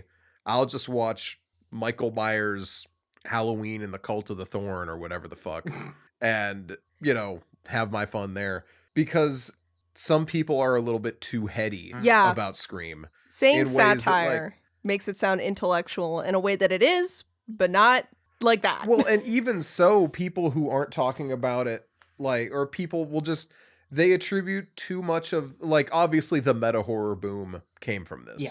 right? But Scream by itself, I don't think was going to be enough to kick that off. We also had A New Nightmare, which was I was going to say Wes Craven basically Wes Craven was himself did a lot of work. insisting upon having a meta commentary on horror movement. Because he did Scream Test Run, aka A New Nightmare. And then he did the first 3 Scream movies. I believe. He at least did the first 2. We're about to find out. I'm going to double check. No, I'm on it. Yapping. You're good. Keep talking. Thank you. But a lot of that stuff, and it also spawned a lot of poor imitators, is I think the greatest issue when it really truly comes down to it. Here we are, we have Scream, and Scream is good at what it does. He directed and the Scream 4th really as well. owns that sound. Yeah, because it's the classic what they had with Nightmare as well, where they brought him back for a late Nightmare to try and save it. But a lot of imitators of what he was doing came up, and they didn't know what they were doing. They just knew it's kind of like the requel boom with legacy characters that we're in right now, where it's like, cool, I'm glad we're here with a new Jurassic World movie that was already a successful enough reboot on its own, but now we're in the legacy characters era, so let's get the legacy characters in, because that's what's wrong with the reboot of Jurassic Park. Is that it's been missing the legacy. Yeah. And it feels very much the same for the, not all, but a lot of the meta horror boom as well. I think, yeah, that's true. There are some standouts as far as meta horror goes, but oftentimes it does feel like it's, yeah. Even now, like a lot of the which is why oh my god, I'm not gonna jump around. Even now, there's some like movies that are pure horror. It feels like the way that Disney feels the need to be self-referential. About princesses having animal sidekicks and blah blah blah, where even movies that are genuine horror movies now that are not requels or not satires feel the need to reference things. And when Scream does it and Sydney says this is real life, not a movie or whatever, it doesn't hit in the way that it does when other characters reference horror movies or whatever. Like in the scenes I think the most in, recent more recent movies, like Don't Fuck in the Woods or something like that, where like there's a scene in a video store where they're having exactly the same kinds of conversations, and it's just kind of like, well, all right, we get it. People making the movie Don't Fuck in the Woods, you like slashers and whatnot. You're making sure that we know that you saw Scream, whatever. Yeah, I think there are my three top meta horror properties. Are the original Scream and then obviously the newer ones, but we'll stick with the original. Cabin in the Woods, obviously. Let's go. Yes. And Until Dawn, the video game. I think those three form a really solid understanding of horror as a genre, specifically like slashers and the classic like haunted cabins and shit.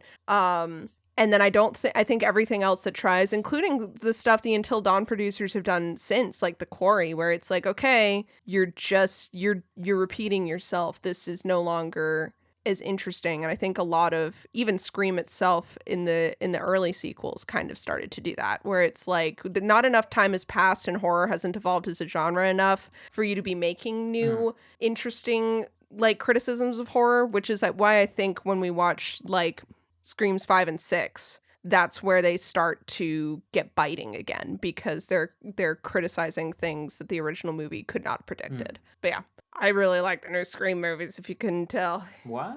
It's a shame that they stopped after 6 and never came back. You're saying that, but as of now, that is true. That is actually still true, yeah. They literally announced the 7th one like ages ago. They have like working plots and stuff they're trying to Well, get yeah, but made. it's kind of looking like it's going to end up in development hell, doesn't it? Like, Yeah, I'm hoping. after they dropped Melissa and Jenna it's and what they Radio deserve Silence, at this point it looked like Also, it's what Limbo Nev was- deserves for like for being a scab. really not having any solidarity with you Yeah. know, Yeah, other actors. sucks. Not good. So like I said, truly a shame that no more were ever made. Yeah. I want to talk about something that we had touched on a little earlier, which is Henry Winkler. Henry Winkler is in this movie. That's not what I was gonna say, No, but what that were was you? Who the distracting. fuck is Henry Winkler? Wait, what's...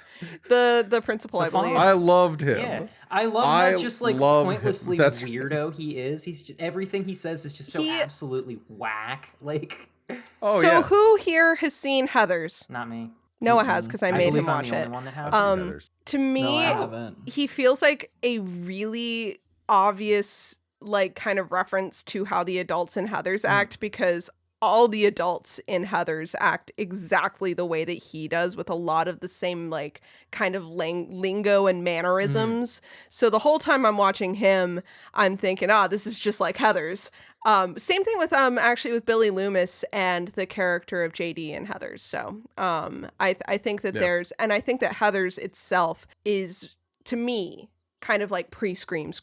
There's a lot of things going on there that I see echoed in Scream. So I think people should watch Heathers. That's my hot Interesting. take. See, to me, someone who hasn't seen Heathers, he came across to me as like a very, very slight exaggeration of the ways that adults in slashers that are about teens often end up acting. Like lots of times they just, throughout a lot of 80s slashers, the like, responsible adult characters are just like really weird in some unpredictable kind of way, like often for no reason at all. What's really funny about that is like, it's so funny how much Scream is a deconstruction of shit that Wes Craven kind of founded. It's so funny because when I think of adults acting weird in slashers, I think of Nancy's dad first and foremost. So it's like, yeah, you're right. Adults in slashers are dismissive and weird. I wonder whose fault that is, Wes.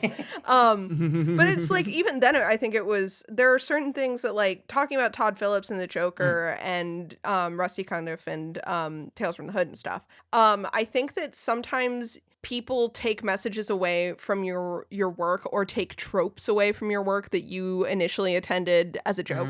And then people were like, oh, yeah, you're right. Adults in all slashers should be dismissive. And Wes was like, I was doing that as a bit. I was doing a specific And now we're- situational thing here, actually. and now it's a standard. But yeah, that's something that I think is really, really interesting about Scream. But I will also say Scream has the distinct honor of being a slasher series where A, I'm so here for the legacy characters, and B, the adults, Gail and Dewey, are some of the best horror slasher characters around, because they have their own self-interests, they have their own flaws, one of those is being into each other, and I love how that they don't let that make them into ineffective adults. They still are good adult characters in this sequence, and functionally, and I feel this is true, the only thing that differentiates them from the teen characters is that they have jobs instead of going to school. Other than that, they're operating within the same kind of world and sphere as the teens are, versus like in the parents and classic slashers feel like they're on another planet. Yeah. Well, because like so often in other slashers, like Nightmare on Elm Street, it's a lot less about the town in general and a lot more just about Nancy and her experience and her friends by kind of consequence there, whereas Scream kind of widens its scope in a way that like something like Nightmare on Elm Street really just wasn't doing. And wasn't able to, because isolation and making people isolated from their support groups is a part of how Freddy operates. Right, so. yeah, it's very thematic, it's very appropriate. Versus something like frickin' Halloween tries to kind of have the town be a character in a way, and I think that Scream the just recent does a better job. at least. Pretty hard. Yeah. Like and the original, when it comes to the original did it in a lot more ways that actually felt like it mattered, whereas in the newer ones it's kind of like, well, this was a fun bit for Halloween Kills to be doing. Evil dies tonight, but like but also Halloween Kills is not like a good movie. I'll still defend it being a fun watch, but like it's not good. Noah, Real. I want to know some of your thoughts on the movie Scream. Why are you saying that like I haven't You've been talked so about quiet it this at all? episode, Noah. You've I been- really want to know what you think of the movie Scream. you All know, right, let's I would clock love to back hear... into the Noah's thoughts about Scream Factory, I guess. I would love to. I'm so excited to hear what Noah's thoughts about Scream are. I don't know. Me thought- I love too. when thought we were gonna let all Emma talk for a decry a second. bit as being can let Emma tired talk for a and second, too. overpushed by all of us, and then a few minutes later we just keep doing it anyway. It circles her back around to being funny. I promise. I Now promise. that we're acknowledging it, we can point at the fact that we know about it, and that makes the joke funnier, right? It's meta In commentary a way, about it's just like Scream. I also actually though I would love to point out Henry Winkler as a standout character for Yeah. me. He catches kids running around in murderer outfit. And he gets his big And shiny then scissors from Dario Argento. His scissors that go swing when he picks them up, cuts the mask in half, and they're like, and says, "You're expelled." To which they say, "Well, come on, man, that's not fair." And he's like, "You're right. I should cut your hearts out and murder you so hard 'Cause right that now. would be fair." Get the fuck out of my sights." And I'm just like, what the fuck is wrong with this He's man? just so all over the place, and every So time he good. makes a PA announcement, he says, "I love you" at the end of it. Like, what the fuck? It's Really so great. funny. And then when he says school's canceled, he's like, school's canceled. Get the fuck out of here. Go home. There's a curfew. I love how the curfew in this situation just means the time when all the kids go and party. Yeah. Like, They what? all seem to mutually agree that means they are all going to hunker down at the same place. And the way that this is and communicated. disregard the quarantine together. Yeah, the way that this is gonna communicated fish is in that a barrel they talk themselves. about having the party, and the only explanation that they offer as to why this party is happening on such short notice is the curfew, you know? That is the only explanation that you need. I love it. It's so realistic for like look at how quarantine, how specifically like teens and young adults reacted to quarantine. It's the hey, no school, no work. I mean, in fairness, that's also how I that was reacted how for the I first think month. most- I would qualify ourselves as young adults at the time of quarantine, so For me, as a guy with a non-essential job that didn't open up until I want to say no one was cutting hair for like 8 months straight officially. Officially, wink, wink. Exactly. I guess my boss was making like $2,000 a week on house Holy calls. shit. People were paying this man $100 a cut. That's pretty Oh. crazy. it's cray. So good for him. But Yeah. better for me. I got to stay at home, watch movies, play Dragon Age, and buy expensive knives that I still use today. They're good knives. Nice. Good Um, knives It's a are good like that. investment. But Anyway, Scream, on the other hand, Scream. also a good investment. Also good knives. Also good knives. I think that the banter between the teens talking about how Wes Craven kind of let them do their Yeah. thing.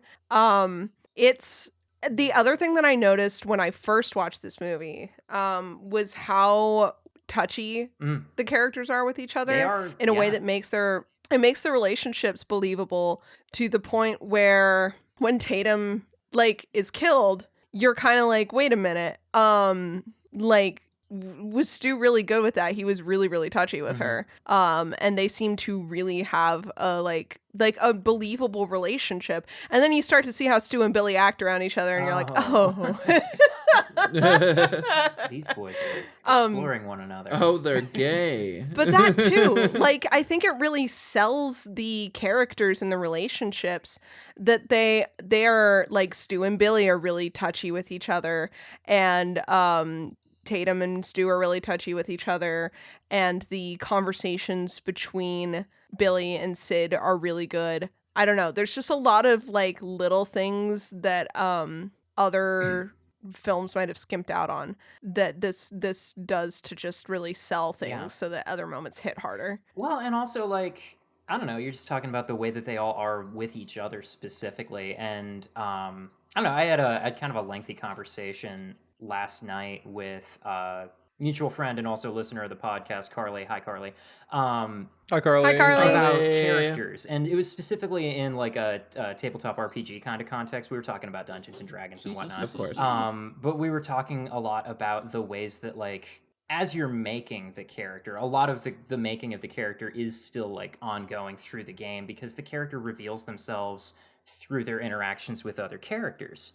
Yeah. This is a movie full of Yes. actors who 100% understand that, because lots of times they're not moving the plot forward or nothing. They're just fucking around with each other. I love it. It's great. Yeah, true. It does end up moving because It makes the plot hit so harder much when it does move. I think that there's this kind of misunderstanding of, like, plot versus character driven stories where people think that character driven stories, the plot is, like, lesser than characters, and sometimes that's true. I would say in Abigail that's true. I think a lot of times in satires that's true, but when you want to make a parody or a genre like commentary film, it's important that there be heart in it. And the way to show heart is by letting the characters dictate the world to you. And I think that this movie does that so freaking well. I would agree. And most of the characters do that through their interactions with one another. But then a character like Randy, who doesn't have anyone that he's closely enough attached to, instead stands up, looks directly into the camera, and says, "These are the rules to survive a horror movie."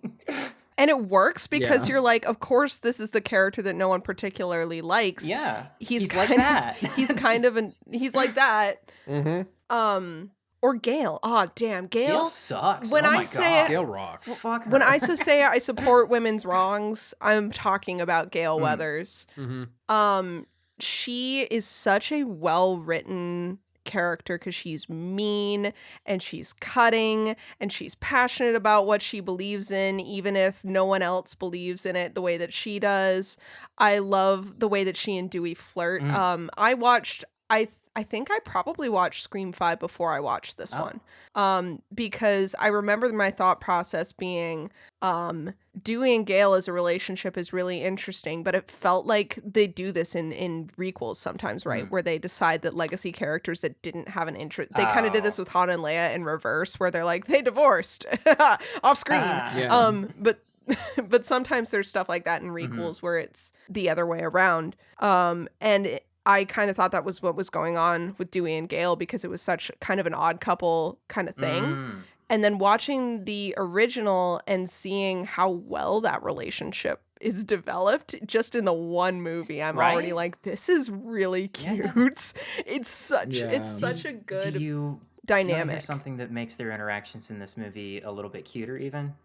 It's all improvised. Well, no, but in a way, okay, so Courtney Cox was very interested in doing the role of Gale specifically because she was at the time, because she was getting popular in Friends and whatnot, she was at the time kind of getting typecast as nice people all the time, and she wanted to get away from that. So she saw what was going on with Gale in this, and she said, "Ooh, I want to do that because I want to be a bitch. Let's get me in the door for this." And because she was so enthusiastic about it, which I think really shows in her performance, right? It really does. Of course, she nails any audition process. Blah blah blah. She's a big name, so what are they going to do? Say no? Blah blah.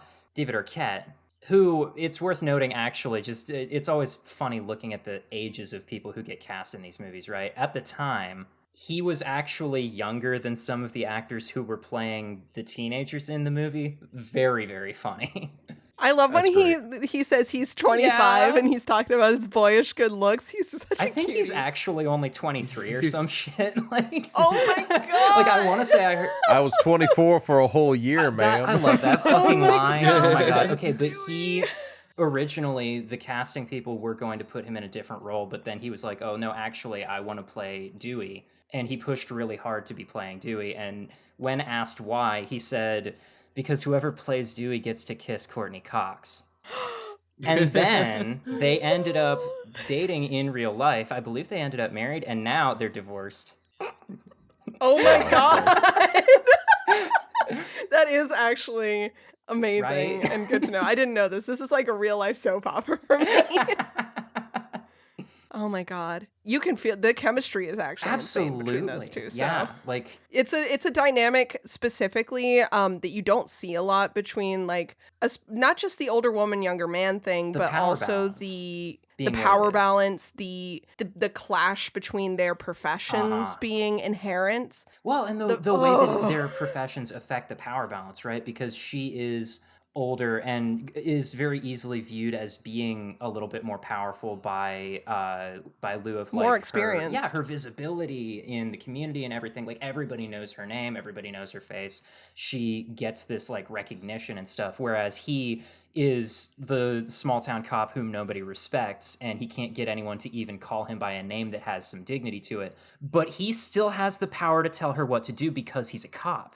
And they both Yeah. feel a kind of way about that very clearly. Yeah. And I love the way that they play it, the way he's like always like trying not to be telling her what to do, but he kind of has to here and there. And when he does, she does need to listen, but they're both just constantly like skirting every line that they possibly can. It makes the flirting hit way, way better. And also the fact that it's essentially real, like just brings both of their performances to like this whole other level, I think. I think that because of obviously Billy and Stu being so compelling, especially in that ending sequence, I feel like Gale and Dewey kind of get brushed under the rug. But yeah, and the fact that they are both, as much as Gale is a little bit like predatory, I mean mostly towards like Sid, more than anything else. Yeah, as a journalist, she- she's very predatory.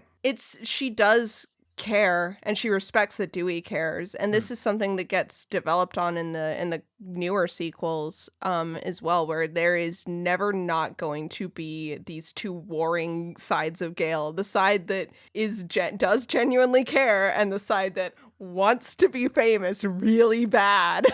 And I love that for her, especially because, you know, she's not getting famous for like she's getting famous for preying on other people, which is such an interesting way to do it. I love her so much. Listeners, if you want a fun compare and contrast game, go listen to the way that we talk about Ethan Hawke's characters in The Purge and Sinister, and compare to the way that we're talking about Gale now. Anyways. We support women's wrongs. Yeah, that's fair. We do support women. Oh, yeah. True. Yeah.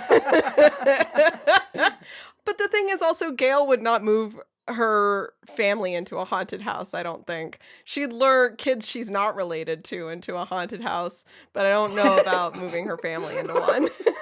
Is that better? It's just really bold of you to imply Gale would ever have a family Yeah, also. and not a husband. So true. A husband is not family. Speak for yourself. Jeez. I mean, to Gale, you're right. I do want to talk about Billy and Stu real quick, though. I feel like we're going to talk about Billy and Stu for a really long time. I don't know that there's that much to say about their relationship. I have more to say about kind of their role in the narrative and their contradictions of themselves. I think the best thing about them is that they are so full of shit when it comes to whether or not they have a motive, like whether or not they're totally hinged, actually, you know? I don't know that that's an inconsistency within themselves so much as just from one to the other, because it kind of seems to me like Billy's got a very clear motive, and Stu is kind of just going along with things. And he basically says this, right? When he's on the phone with, Jesus, why am I blanking on her name? Nev Campbell's character. Sid. Jesus, what's wrong with me? At the Oh my end of the God. movie, when he's on the phone with Sid, because Sid's like turning it around on them, right? And Billy's running around in the background trying to find her and yelling and shit. She just starts talking to Stu. She's just like, Stu, Billy's got all this like motive going on, but what's going on with you? What's your motive? And Stu, like, considering that he's actively bleeding out the whole situation, he's like way too casual. He just goes, oh, peer pressure. I'm way too sensitive. And and before he can finish the sentence, Billy like hits him and takes the phone.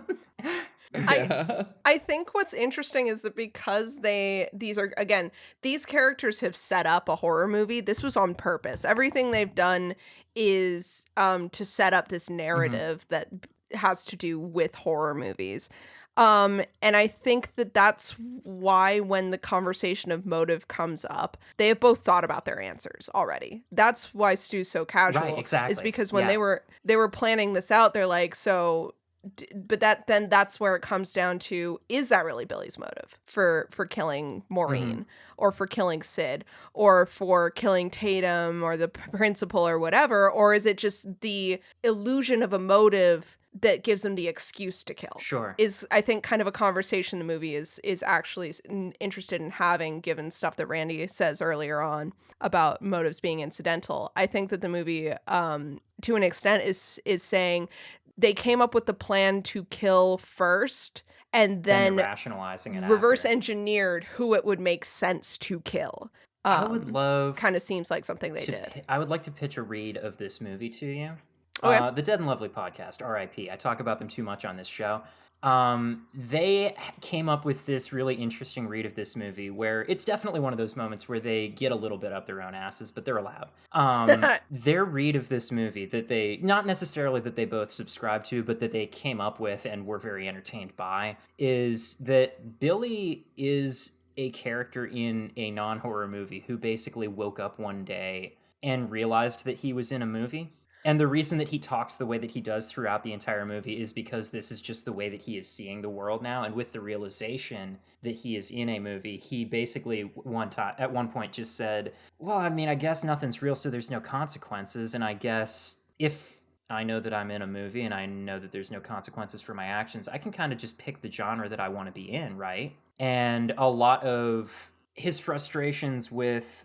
you can see this in the way that his frustrations with the development of his relationship with Sid has been, like, hamstrung by the consequences of his actions, but that's a whole other thing. He's all frustrated with the fact that he's not getting to pick the genre that their relationship is in. He frames it exclusively in these kinds of terms. And this is kind of the way that he is about all of his actions for the whole rest of everything. And at one point, Sid has that one line where she's like, you can't pick what kind of movie you're in or something like this. And he pushes against that idea. So, like, if you're looking for that kind of a read of his character, it definitely feels like it's there. What do you think of this? I think that's one of those things that is, again, like, I think that is definitely metaphorically true. And I think it's more interesting if it's metaphorically true because that calls Billy's delusions into question. As, like, in contrast to other characters whose lives have been harder than his, in a way that is less kind of what's the word I'm looking for? In a way that's more like real. Because it's in the conversation between him and Sid where he compares her mother's literal murder to his mom leaving him at a young age. And it's like and there's so many interesting things about Scream because then you could get into the fact that Sid underwent way worse trauma than he did. And then they're insisting that the killer has to be a man because a woman just couldn't. But if anyone has an excuse to go berserk and kill people, it's Sid. Compared to Billy, who claims who claims that his mom abandoning him is his motive. And then Sid's mom got fucking murdered. So why shouldn't she go fucking kill Cotton or some shit, Like, it's this thing that's like, I think there's so many layers to the characters' motivations and their like sexism and all of this stuff. So well, and in a way, the killer's motivations, the misogyny and whatnot, all kind of like ends up rolling together into Billy and Stu having kind of the exact same motivations as your average mass shooter, right? They are just young white boys who are really frustrated with the lack of control they have over the world around them because they think that they should be able to just decide things and have them happen, right? Yes. Yes, that is consistent, especially with Billy. Like, why doesn't my mom come back? Why doesn't my girlfriend sleep with me? Why is the world not bending to my whim? I was told that the world would bend to my whim. Yeah. I love a horror villain really any villain, where they're killing people, doing chaos and stuff, and then at the end they start stabbing each other to like have that alibi. And then they're like, oh, yeah, they're bitches about it. That's so great about it's so good every time. I think you stabbed me too much. God, fellas, you don't have to answer that. I know it's gay. It's such a good back and forth between the two of them. They bounce off each other so perfectly the whole movie, right? They're so high on having killed so many people that for a moment it's like maybe getting stabbed is going to feel just as good is how it seems like they're acting. To the next level. Yeah. They're like making eye contact while they stab each other and everything. Like, come on. It's absurd. It's like, come on. There was a way to do that was not that tense. But what fun would that be? And I do love... It was not one that I want to watch. And I love... Right? I love Stu's reaction, like Emma said, is like, ow! It's not even to lose his nerve, because he doesn't until he thinks he's gonna get caught and live, which is maybe my favorite part of the whole movie, is my mom and dad are gonna be so mad at me. It's so good. I love him. He's not like... Billy has more complexities, but I think that's why Stu is more fun, is that he really is this like... in a lot of ways. This devil may care type of person who's like all in on this, and it's like, why? And he's like, peer pressure. He's just a big himbo. That's not a himbo. I'm just a young impressionable man. He's not a wholesome himbo, but he's a himbo. Himbo, one of the qualifiers is that it'd be nice. Yeah. Yeah. Mm-hmm. Well, what's the word for a not nice himbo? A dumbass.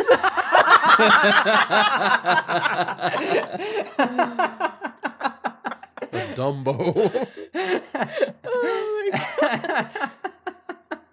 Can't be Dumbo. I'm sure Disney has that copyrighted and trademarked. Yeah. So true.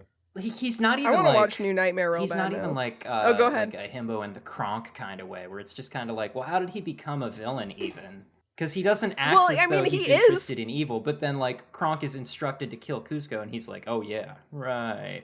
And he's just like, I don't know. With it, despite being generally a very nice person. Now that you've mentioned it, I definitely see some Yzma Kronk comparisons with Billy and Stu. Not wrong. I think Stu is also a little too smart to be a himbo Kronk type. He clearly has his own kind of like, I want to say like storytelling interests. I think when it comes to like the narrative that these two have crafted about the type of movie they're in, he says comments throughout the movie that kind of give a clue to the type of narrative he wants for his Ghostface, right? Or for his character. As far as like the fact that Casey was the first one they killed after Sydney's mom. And it's like, that's not an accident. That's not something that Stu was necessarily 100% peer pressured into. He makes comments knowingly out of costume about different who should die in these different scenarios, and like, isn't this that or isn't that this? So I think in areas where Billy didn't have a strong idea of what he wanted, where he was like, and then we'll kill some other people, I don't know, Stu was like, what about Casey? I have an idea. Yeah. What about this? What about my ex? Can I ask a question that maybe you all don't know? Because obviously at the time, Drew Barrymore was a big name. And people didn't know that Drew Barrymore was going to die, I imagine. Intentionally misleading at the beginning marketing. Of the movie. Mm-hmm. Was she like heavily featured? She was all of in the She marketing? had top billing. Oh, She was okay. originally gonna Oh. get cast as Sydney, but she had. I've heard a couple of like conflicting stories about this. I heard one story that she had some other commitment, so she didn't have enough time to be the lead in this movie, but they wanted to have her anyway because she was a big name and interested in being involved. I heard another version of the story Yeah. where she specifically wanted to be the girl who just gets killed at the beginning instead of being the main.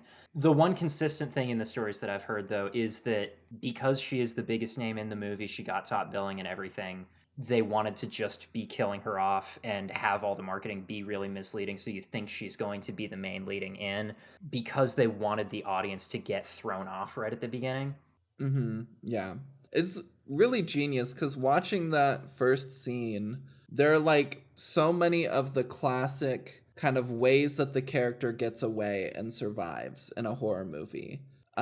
Like she, I think, hit Ghostface in the balls and started running. Parents were getting home and she was like getting to the front porch, like all of this stuff, all of these connections where as like a theater goer watching this in the movie, you're like, oh, okay, this is how she gets away and then survives. Yeah, she does And all then the right it's like, things.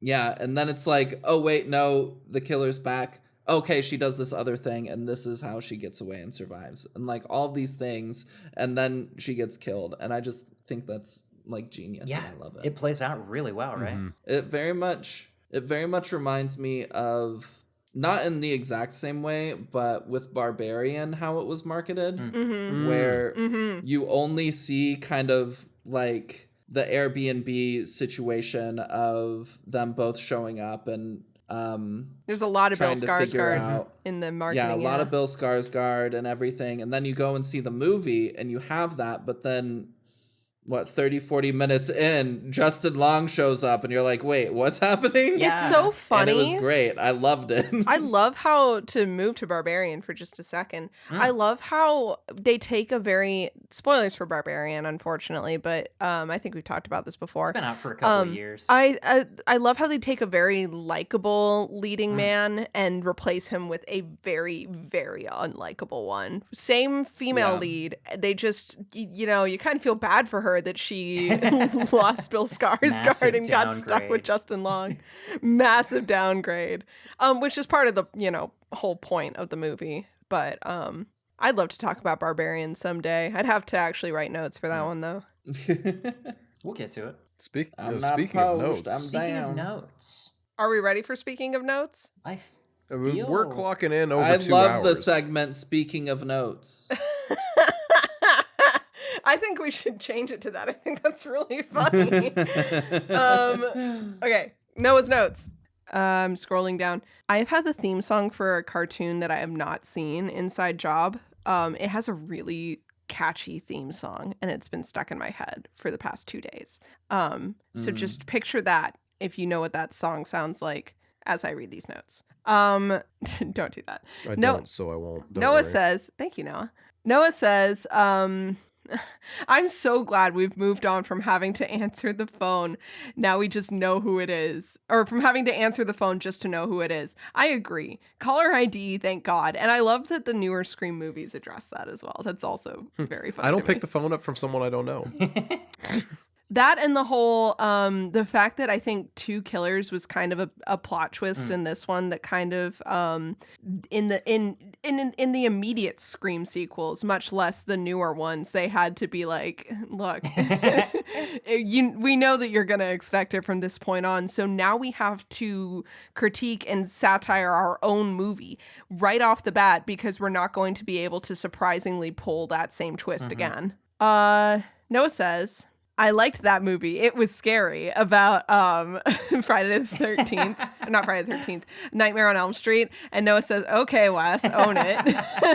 I think there's something really charming about how Wes Craven references his real life movies several times through this film. Well, and it's kind of he cute. has Casey refer to the director Wes Carpenter at one point. Yes, some Wes Carpenter. I think that's Tatum. Is it Tatum says that? Somebody? Yeah, my bad. Some blonde chick in this movie says, ally. Noah says,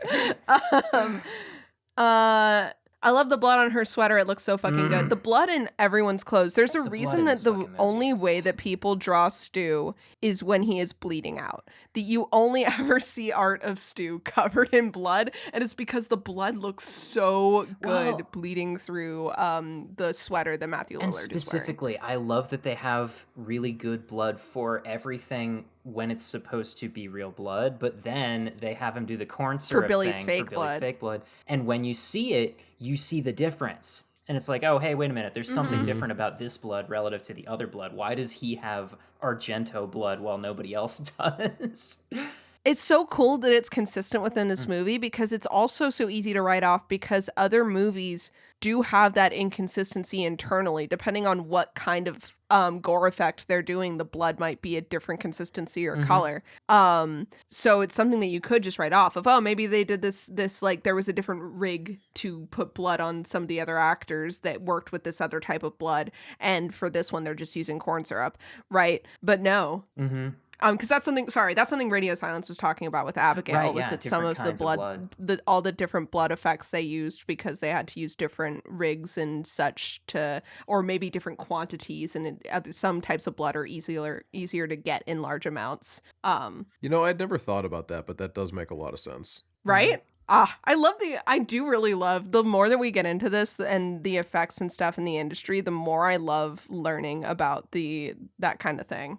Noah says, Billy, you're so deeply embarrassing. Please stop talking about your sex life like that. He is, honestly. That's from the beginning where he's just like, I just feel like we're making our way toward an NC-17. It's like, Billy, You are so cringe. And the funny thing is, I love knowing what Jade said about Wes letting the teens deliver the way they needed to, because I read that as the character being cringe, not the writing. Yeah, no, Absolutely. he's being really melodramatic because he thinks he can melodramatize his way into her pants. Yeah, it's Are you so saying good. that doesn't work? Shit.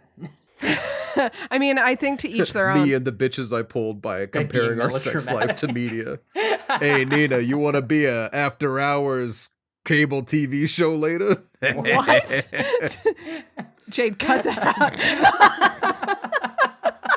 Noah says. Noah. It's a good bit, coward. I'm begging you to stop. Noah says, Stu looks so offended when he says, because a girl couldn't have done it. Then being all, well, here's how you could do it. While Billy is on the side, like, dude, hey, shut dude, up. shut Fucking That's- OJ ass Stu over here, just like, well, you know, you'd take the knife and you'd gut her and you'd If rip her torso I open. did And it. Billy's just like, uh-huh. This is Yeah, Stu? one of several aspects that makes this movie really, really benefit from a rewatch. Because when you go into it knowing it's both Billy and Stu, you get to watch all of their interactions and every conversation knowing that the whole length of the movie. And it's very clear the actors were thinking about this the whole time. So the good. conversation with Randy in the video store where Randy is talking to Stu about how Billy definitely did it, and Stu's just like, oh, did he now? Yeah, oh my god, in that scene, I love during the shots where Randy is talking, there's one point where he says, well, if I did it, and he says something else, and there is this woman in the background. She's like the hold up a sign when I see her in the movie theater kind of character to me, that when he says this, she's just like looking at things and she suddenly like looks up. She's out of focus the entire time, but you see her look up, look at him, look around, and then shake her head and just like walk off frame. She's I so love valid her. for that. This is actually this conversation about Billy and Stu and knowing they're both the killers, watching it actually reminds me of something that I really love about this movie, which goes back to the characters being so touchy. I love, this is maybe getting into a little bit of the dynamics I like in horror that has like romance and sexual tension and stuff. I love how touchy Stu is with people he intends to kill later or who he knows are going to die later, specifically with Tatum. And then when Sydney runs into him at the reveal, and he pulls out the voice recorder Yeah. and he's like inches from her face speaking into it. Oh, it's just so good. And I think those moments lead into the stabbing scene in a way that like adds to it. God, I just love it so much. But specifically the one where Sydney is like looking to him for protection and security, and he leans into it before he dashes her hopes. Fuck! It's so good. Bah, bah, bah. Noah says, I'm interested in this one. I want your explanation. Noah says, this bedroom is so confusing because everything about it doesn't feel like it's set up for a high schooler, but here we are. I think it's the scene in Tatum's bedroom when Sydney's staying the night. Yeah, with 2 twin beds where the decor of the room ranges wildly from just a little bit too young to about age appropriate, which in real life is how bedrooms work. I know that. But it's a very cluttered looking bedroom that has 2 twin beds. Which is just odd. I think it's itself, really... Yeah. I have 2 theories about this. I have 3 theories. I have a lot about multiple this. theories here. I do. Okay. So my first thing is I think that that's really appropriate for Tatum as a character. This makes sense to me. She seems very secure in herself for the most part. Not a mean girl, not a popular girl, someone who I don't think would be ashamed of having like some more girlish stuff in her bedroom. I think her response would be very flippant of like, well, yeah, did you throw all yours away? Yeah. Like kind of a thing. Secondarily, I wonder if she and Dewey maybe shared a room when they were much younger, and that's why the twin bed was there initially. Oh, potentially. And tertiarily, I wonder how often Sid spends the night to the point that they were just like, let's just keep a bed in Tatum's room That's for what her. I was thinking. Yeah. I think it could be a combination of all 3 things where it's like, this is as much Sid's childhood bedroom as it is Tatum's. God, I love their relationship. I also love not being able to see your childhood friend / best friend's older brother as a deputy. It's so good. Poor Dewey. I mean, serves him right for being a cop. This is the way all cops should be treated. This is true. Noah says, Gail sucks, but I do appreciate her hard work for getting Cotton off death row, even if she only pivots to it for money reasons.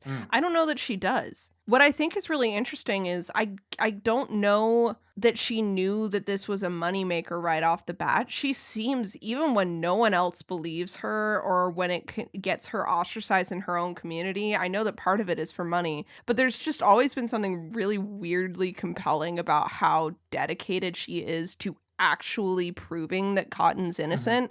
It's not just selling books and then he dies and what of it. It's she still picks fights with Sydney about it. Yeah. It's like that's not going to help her sell books to be continuously hostile to Sydney about the fact that because Gail seems secure in herself enough that if she was like, oh yeah, I'm just selling books with this, that'd be one thing. But she's mad at Sydney for the fact that Cotton is on death row. And I think that's really interesting. Well, I just think some of her push, especially in movie, definitely is for the follow-up book reason of the I Was Right tour. I mean, true. Because I think there was a part of it that, like, I think she definitely still does believe it, but then there's definitely another part where she is leaping at this chance to justify that she was right and sell another book about it. Right. It is still primarily self-serving. I just think that the fact that she knows Sydney's mom literally did die, and she keeps bringing up these inconsistencies to Sydney in a really pissed off manner is really interesting. Where, like, what's the benefit of that? Because you don't need Sydney to believe you. You know, you need the world to believe you. But she wants Sydney to feel guilty for this, and I don't think that's just because it could make her money. I think it's legitimately she's ticked off about an innocent man dying, which is really interesting. Noah says, I love how wildly over the top Principal and his swing ass scissors saying shit like, I think kids deserve to die for being shitty. Noah says, I love Stu's Hefner jacket. Yeah, Stu being in his own house for this party and taking full advantage of that is so fucking funny. I love him so much. Noah says, this party, if Randy talked less, would be an all-time banger of a party. Getting 15 people together to just watch a classic everyone already knows while getting drunk and hoot and holler. Hell yeah. Okay, I have a couple things about this as someone who has been to a lot of banger parties with Noah. and hosted movie parties with Noah. I don't think a Randy is that much of an actual detraction when you are actually at one of those parties. When the Randy is as rude about it as this Randy is, it's a detraction. This Randy is a little rude about his knowledge. When the Randy is Rob going, I was going to say Rob too. So this is actually one of the Rob, the you're not only listening, I hope. NC-17 Hong Kong equivalent movies. There's only 3 that ever hit the States. Blah blah blah blah blah. It's pretty fucked up. Rob has always been really respectful of people who have not seen something as well. That's something I really appreciate about him. Honestly. Is if I say I haven't seen Evil Dead Trap 2 or whatever, he's like, oh, you should watch it. It's crazy. He's not going to pause the movie and get up in front of everyone and rant about how I don't know the rules. Dead Trap. You don't know the rules of surviving a 90s J-horror movie, Nina? Come on. Yeah, that's true. Come on. So true. Rule I number actually 1, apologize. don't be in the fucking movie. So true. Noah says, I think that's all I got. that's actually. all he's got. The rest is just about how much he loves this movie Well, and doesn't have much more to say because it's so good. like- I had 1 total page of notes for this movie because I've seen it so many times that it's hard for me to focus. Yeah. Exactly. I've got one Yeah, paragraph. it's a classic. Yeah, it's there. The stuff you did have to say was good observations, so I'm glad you wrote them down. But yeah, God, Scream, good stuff. I'm glad that we finally got to it as a podcast, and honestly, I'm glad that we waited until now to do it because I think that I think this is a good For our time 99th episode. 99. 99, baby. Now, this raises the question, fellas, Be honest. what could it possibly be worth watching for our 100th episode? Which is Willy's the next Wonderland episode. 2. Emma, you can't. I had more build up to that. Okay, like you just leave it in, I guess. But no, it's not Willy's Wonderland Thank 2. God. As much as I What? want it to be real, we're watching one that probably to many people, when we say that we haven't covered it before, people will be like, "Oh yeah, what the fuck." Yeah. 100 episodes in and you haven't I'm done really this? excited to Well, we're find about out to- what the 100th episode is going to I've be. been saving it for a special occasion. Man, I can't wait to hear Noah tell us what the 100th episode is going to be. Willy's Wonderland 2. Yeah. Okay. And we're watching The Thing. We're We're watching John watching Carpenter's John The Thing. Carpenter's The Thing. I'm so excited. I'm very excited about that. I'm very excited to finally watch I'm it. so pumped. Yeah, we're split 50-50 on this one again. People who have watched it and love it, and people who have not watched it and will This is love the it. part now Yes. where I'm gonna pause don't the know movie me. and stand up in front of the TV and yell at Nina about not having seen The Thing yet. What do you mean you haven't seen The Thing yet? Click. Boo. Here's the rule about surviving The Thing. There's Don't be in The Thing. Never go to Antarctica very, very under any excited. circumstances. Oh no, we know how I feel about old That's movies, true. so this might be a 1982. test for me. 82 is not that bad. It's not the Mm-hmm. 70s. It's Also, what's True. I'm not gonna get into it. Anyway, thank you guys for listening to this episode. We'll see you guys again for our 100th. 100 episodes. I feel like it should have like a big dramatic reverb every time one of Okay, us says Even it. if you're we in just go, charge like, of that, 100 so episodes. you can do that. It's going to be really funny if the audience is hearing it happen every time we say it, and then I point it out. Jamie, cut that bit out. Jamie, put that bit back in. In the meantime, Jamie, back that shit up. jeez. In the meantime, you can find this podcast on Twitter at Casual Horror Pod. You can retroactively read Noah's thoughts on a bunch of the shorts that they watched for that. Hopefully, by the time this episode goes up, I'll have finished day 2 of Horror Fest recap. I gave up trying to keep up live because there was just too much happening. It was fast, yeah. You will also hear from us soon with a bonus episode from Jade and Noah and I discussing Horror Fest and our experiences. We all did different things for different amounts of time. So I'm really excited to hear from the people who got to see short films and talk about my own things that I did. In the meantime, you can follow me, Nina, at Nina Wolverina on Instagram or Twitter. yeah, I write books and I make art and I post all of that there. That's it. That's all I got. Oh wait, fuck. And next month I'm dropping a special edition of my vampire horror romance Blood in the Water. That's gonna be illustrated and have an extra story and be hardcover and all of this cool shit. So make sure you follow me so that you know when that's coming out. Hell yeah. Who else? Who's next? I'm Noah. You can find me as Bubba the Bad, BUBBADABAD on Twitter and in Letterboxd. Twitter and Letterboxd. Please join me in my goal of watching 420 movies by the end of the year. Oh, is that what you've changed it to? Yeah. I just clocked like 54 movies in the last 2 weeks, so I think I can Noah's make it. smashing stretch goals right now. What are you at right now? For real, 360 something. Holy shit! Oh, Holy man. shit! Yeah, and you know That's what's insane. okay? You know what's actually really annoying? My 350th movie is one of the indie shorts that doesn't even have a poster. Aw. Oh man. Oh, It's nice. Remnants, which is one that I think was well done, but I didn't much care for it. sad. Sad. You Whack. know what else is sad? What is sad?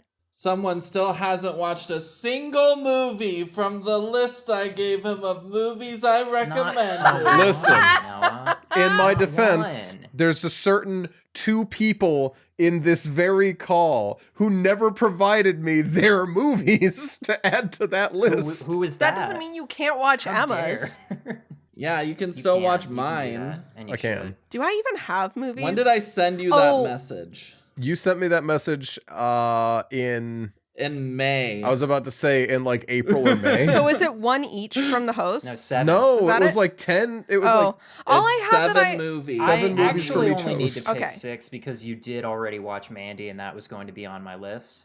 oh, I I already bought watched it, so you Arrival. can. I think Arrival's the only thing that I want you to watch. Have you not seen Arrival? He's not, no. No. What's that? That's surprising. Right? Jade, I think you Uh, potentially like it as Denis well. Villeneuve's movie about aliens visiting Oh, the okay. Earth. Yeah, I'm in. It's really Emma, one of my please, faves. it's Denis Villeneuve. Dennis Villeneuve. Dennis. Dennis Dennis Felicidou. Felicidou. Anyway, that's where you can find Oh Noah. yeah, you can. about I've everyone been else. Jade. You can find me on Tumblr at What Is It You Pray For. You can find me on Letterboxd at The Fakest Fan. And I'm Emma. You can find me in the Discord. I've also been streaming on a quote-unquote secret VTubing account where I am journeying and doing a series where I'm trying to learn how to draw in a year. I'm following a lesson plan from an art instructor on YouTube, and it's going well. Today is day 36, I think. So I'm going to be streaming later, but I stream every day. And if you want to come and hang out, the account is Jellyfwitch. And this, I think I've said it once before. I'll pepper it in every once in a while, but it won't be a regular thing that I talk about. It's only for the true fans. The Hell yeah. reasons. Yeah. And that's it. That's it. See you guys Thanks, next everybody. time. Bye-bye. Goodbye.